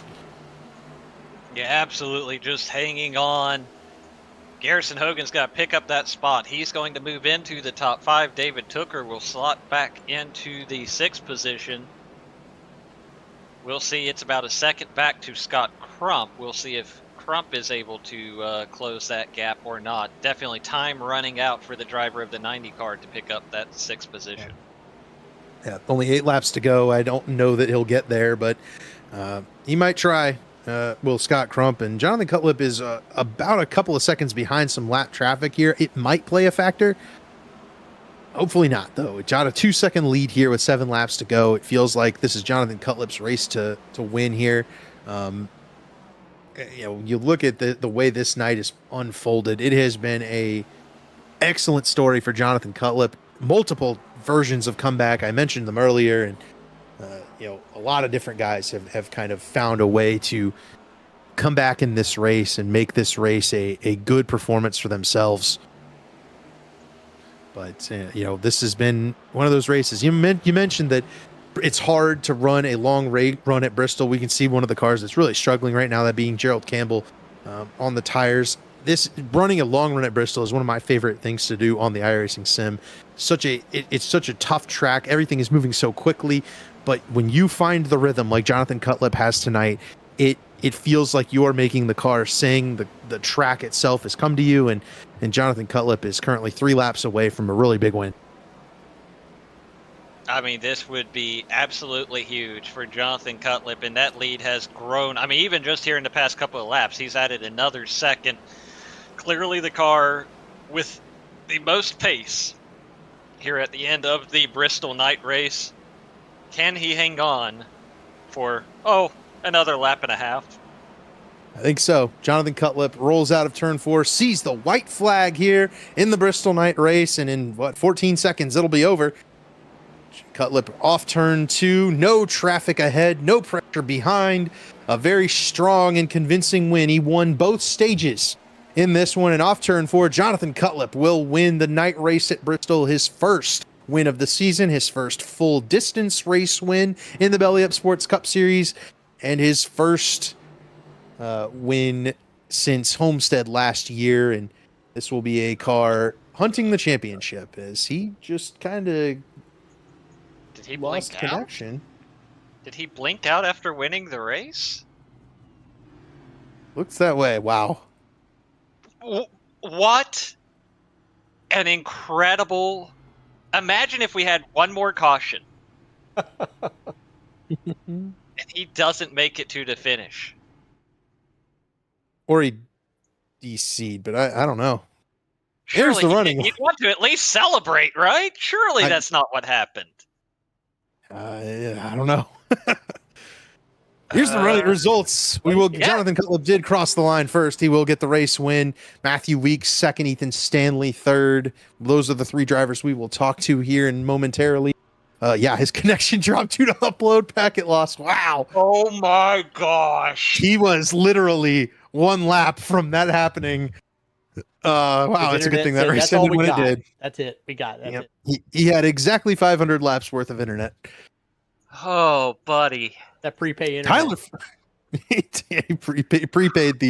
prepaid the 500 laps, and that was all he could muster. Tyler Fody finishes 4th, Garrison Hogan 5th, David Tooker finishes in 6th with Scott Crump 7th, Paul Mikulajczyk 8th, Gavin Hibbs 9th. How about a top 10 for Brent Jones in the Bristol night race? That's an awesome run for him. He passed Josh Adams late. Blake Reynolds sits in 12th, Ryan Schuld 13th, Gerald Campbell 14th, Ryan Gable 15th. Ray Bracey comes home 16th, Mark Rabila 17th, and then as we look down the running order, shout out to Gavin Higgins, who DC'd from the race while running convincingly in the top 10 and leading a bunch of laps tonight. The rest of these guys, you've been watching them on the pylon, so we won't roll through their names. And we will start talking to 3rd place finisher Ethan Stanley. Ethan, it's David in the booth. You got me? Yes, to do. Long one tonight for you, buddy, and looked like you just never quite could get the race lead.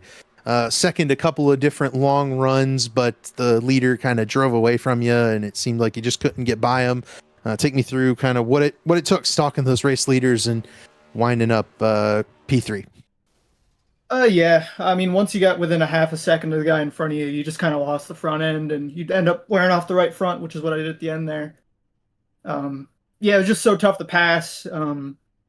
Really screwed up by just giving up the lead early, thinking that I could get my way back through the field. So yeah, long one. Just happy to get stage points and finish third, to be honest, because this has got to be my least favorite car track combo. It's so snappy on exit, so tight in the middle. And we definitely saw that with a lot of guys tonight, even some of the best out here. How much discipline did it take to keep that in mind and keep the car underneath you for 500 laps? Oh, it takes a ton of discipline. You gotta watch every corner entry. Just try to take care of that right front, especially when you're following these cars in front of you. Just try to find clean air. Like everybody's running a slightly different line, so you can get a little bit of air on the nose. But once you're in a line there, you can't really do much for saving. So you just kind of are where you are.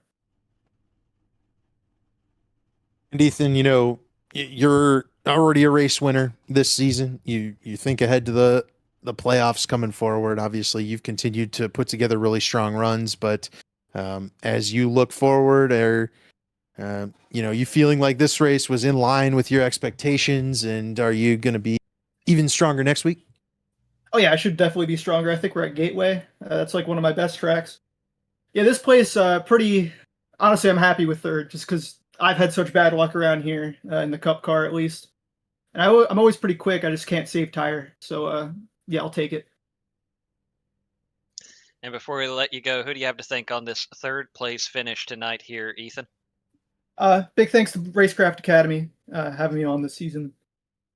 And then, of course, Apex Gaming PCs, one of the sponsors. And then Next Level Racing and JD Designs for painting all these cars. And congrats to John on the win. Then just big shout out to you guys up in the booth. Always love watching all these back. And just big thanks to Chad and all the admins that run this stuff. Gotcha. Well, thanks, Ethan. Congratulations on P3, and I'm sure we'll see you next week. Yeah, see you around. Let's grab the runner-up finisher for this one, Matthew Weeks, and get his thoughts on this race. Matthew, you were close to picking up another one of those long distance, not long full distance race wins, but you come up just one spot short tonight, buddy. Take me through your night. It was good. Qualified good. It seems like we've turned around the bad qualifying, so that's good. Like, it sucks starting in the back, but I think the first 400 laps, dude, I was probably running 70%, just chilling, minding my business, wrapping the bottom. I don't even think I ventured to the second lane probably 2 or 3 times, maybe tops, just to pass someone real quick, and then I'll just go back to the bottom. I found grip, and I felt like I was probably the car that was running the lowest out of everybody, just wrapping that, the yellow paint, and then we felt good. And I know we had one strategy where I had like 12 lap fresher tires, so I think it was John, Stanley, Crumpets. I let them go. I knew everyone was driving hard, so I backed off, and Gerald too. He was up there, and I backed off and just saved because I knew I had the fresher tires. And I knew we didn't have that many cars, so I was hoping we was going to have a long run. We was getting that long run and started picking them off. And then I got the crump, and there was a couple times I had to hit my brake because he kept chopping me. He wanted to race me hard, and he kept on. And I can't lie, I got aggravated. I mean, with this car, you just get aggravated with the dirty air, and it's so hard to pass. And I just like, screw it, and I'm going to give him a little bump. And this car, you got to be careful. And I touched him on the exit of the corner in the left rear, and it got him sideways. And I'm sorry. I apologize that happened, but you're holding us up, killing us, and letting John pull away. And I was getting aggravated, and everyone else let me go besides him. And I don't know what his issue is with that and why he wants to continue to race me like that. So I just moved him out of my way, and I'll keep on doing it if you want to keep racing me like that. So hope you're listening to Krupp. You keep on racing me like it, you're going to get it back until you start racing me with respect like everyone else. But it was good, and I'm glad we got to battle John there. I wish I filled it up. We pitted that last stop, and I forgot my auto fuel, and so I didn't fill it up, and I was just struggling with a tight car the rest of the race. So I think that's what really hurt me. You mentioned, wrapping the bottom and finding a lot of pace on the bottom, because we saw more and more guys moving higher as the race went on. what do you think was what do you think was your key to being able to run the bottom and save that tire for the long runs? I don't go 100% throttle on the straights, and I literally lift as soon as my front tires hit the start finish line. I'm lifting, and then on the back, like literally right before halfway, I lift and I just let that baby just roll into the corner, use a little brake, trail brake a little bit, and just get the front set really good on the bottom, and it's just easy on the throttle. And like I said, I don't even think I probably hit 100% throttle a couple times on the straights, just when I was really driving hard. But other than that, dude, it's probably like 90% tops, just trying to baby this thing, because I knew this change. You can't run the outside like you used to. There's like some rubber buildup like that was in real life. If you went up there, you just lose all grip and go straight to the wall. So you had to really manage the second lane and the bottom. And I've noticed, like, if you really backed up the corner and just floated the bottom and really took care of the right front, I mean, you were better than a lot of cars 30 laps into the run. Well, Matthew, obviously, looking at the point situation as we move forward into the season, you're going to be in good shape with your Daytona 500 win. But a night like this really cements you as, one of the favorites going forward, and one of the strong drivers to be watching out for as we hit the playoffs. Anything you can do going forward to set yourself up for another run at your third championship? I just got to race more. I don't race like I used to. Like, props, John, he races more than me, and he's fast everywhere. Blake, they just, all those guys race more than I do. They got the pro teams they practice with and stuff. So it's all about getting laps in. And you see me, D West, on Discord, dude. I am hooked on Marvel Rivals. Like, that's the only game I want to play. Like, I am hooked. And so when I get home, it's just like, I don't want to get on the sim. I just want to get on Marvel and play. And then I told myself this week, so just Candace, I'm going to flip the switch. I'm going to get back in the sim. I'm going to quit playing the other games for a while and get there. Because you say I'm one of the favorites, I don't feel like it.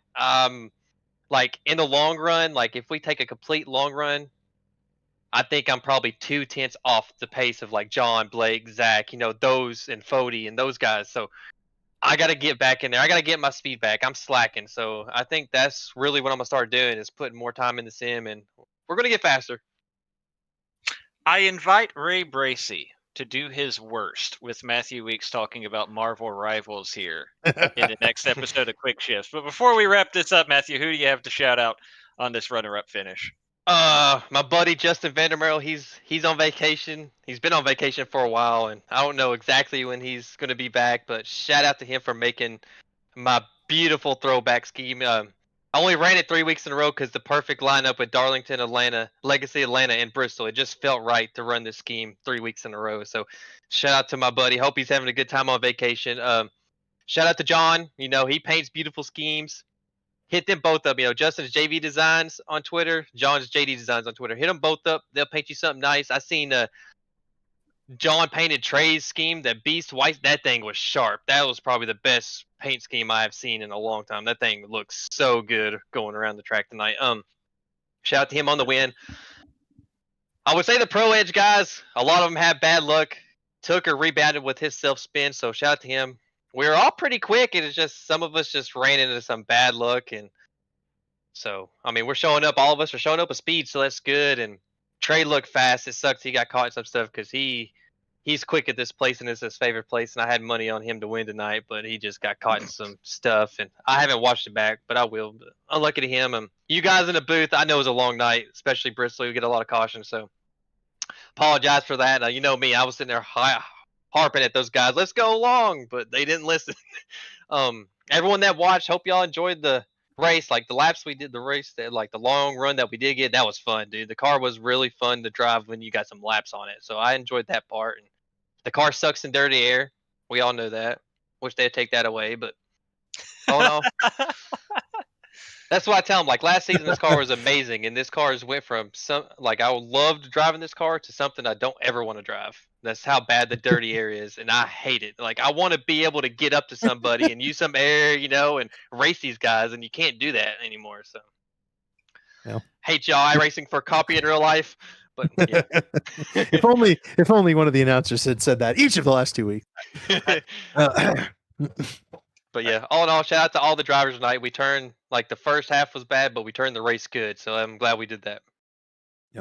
Well, thanks, Matthew. Congratulations on the runner-up. We'll catch you next week, and we'll see if we can't get some Marvel Rivals too. Yeah, man, sounds good. All right, one more. Yeah. Get Jonathan Cutlip in here before you start passing around the donation tray for your church. Right. Yeah, there's all kinds of stuff going on, but there's race winner Jonathan Cutlip. And John, not only that did you win the race and lead the most laps in this one, but you also won both stages. A dominant win, but I'm sure it didn't feel like it from your perspective. Like, take me through getting wrecked, first of all, and then coming back all the way to get this race win. Yeah, it was an interesting and frustrating night. I saw the 6 get into the gray part of the track, and I'm not sure if he tried to get back in the gas or like it was actually like that bad, but he bounced off the fence and just caught us in the rear just a little bit. But yeah, the top was super treacherous, so nothing against him there, like just what happens tonight, evidently. But yeah, sweeping the stages, getting the race win, that was super cool.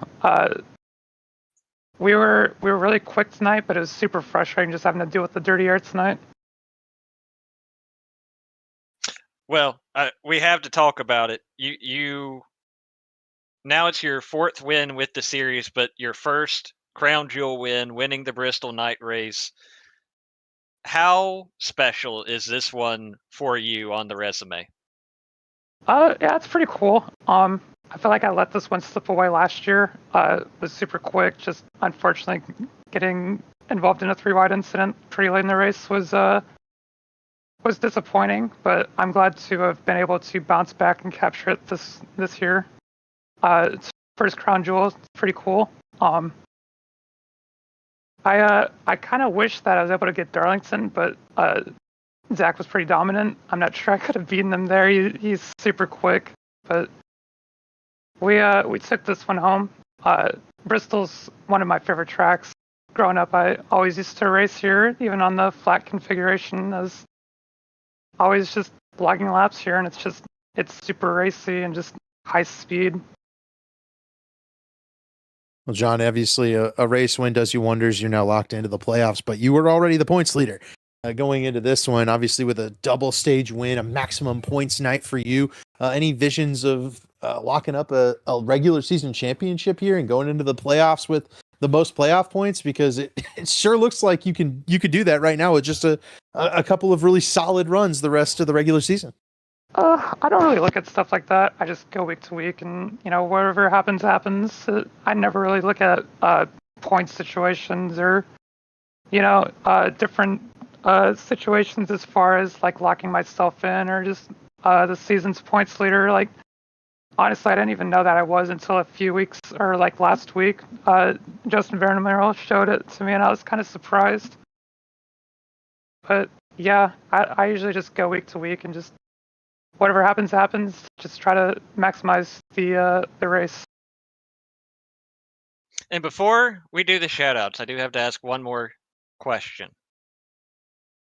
What happened after the race? Did you blink out? What happened there? I'm not sure. Parker White was saying that a lot of his friends were having issues after the update with their games crashing, and I wasn't having that issue. The only issue that I was having was like loading into servers. It would give me some transmission errors sometimes. But yeah, after the checkered, it just froze up going down the backstretch as Schultz was congratulating me, and I just lagged out. So I'm glad that wasn't a lap before. That would have been devastating. But I don't think I've ever had that happen to me before. Yeah.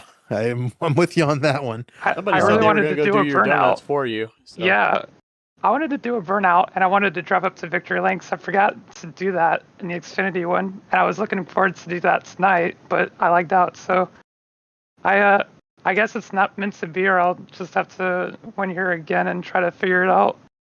So you don't lag out before the checkered. Any shout-outs for us, dear John, before we send you off? Thanks to Race CPI, Jared Liebert, Graham Bolin. They taught a lot about this, track, like different lines, just different things to make speed and conserve your tires. And Trey Holmes is in that as well. He's super good here at Bristol. Unfortunately, his finishes haven't reflected the speed that he's had. He's ridiculously quick here. He got the pole, so the speed's definitely there. I hope he can close one of these races out here soon because he's definitely deserving. Shout out to Loop Internet. Car was super fast tonight. Fastest Loop Internet. Field Up Racing teammates for this week. Always a great group of guys to race with. Shout out to you guys in Elite, David, and Zach. You guys are immaculate in what you do. I enjoy watching week to week just to see the different battles through the race. And hopefully we put a good show on for you guys. And shout out to my mom. She's super supportive. She was super happy to see me get the win here tonight. Yeah, I think that pretty much covers everyone. That race was super difficult, like just having to work the air. I was actually sweating midway through that final run, just having to drive and manage everything. So definitely looking forward to get something to drink. A good call. I had to get refill myself mid-race there, but yeah, go celebrate it anyway, John. Congrats on the win. And I'm sure we'll talk to you again. I mean, you're the points leader. You've been one of the most consistent drivers talking to us all season long. Yeah, hopefully we get a good showing at Gateway. We're surprisingly quick there, so hopefully we continue that next week. Sounds good. Jonathan Cutlip, race winner of the Bristol night race, and have a good one, buddy. Thank you. With that, Zach, another one of our Elite Belly Up Sports Cup Series races comes to a close, and a good one, well summarized. Any final thoughts before we salute off for the evening? Well, I think the first one is, man, how fortunate for Jonathan Cutlip. I mean, we touched on it. He touched on it. If that issue happens 30 seconds earlier, we're talking about Matthew Weeks winning his 7th full distance race in the most bizarre circumstance. So, boy, really glad for Jonathan Cutlip's sake that that didn't happen. I'm sure even Matthew Weeks wouldn't have wanted to win one that way. So, overall, really glad we got that long green flag run there at the end of it. We were able to, I think we may have even gotten this one in under 3 hours. So pretty good job all around, especially once we got that green flag run at the end. Yeah, 2 hours, 53 minutes. That's not bad. So, yeah, happy to move on to Worldwide Technology Raceway in 1 week's time.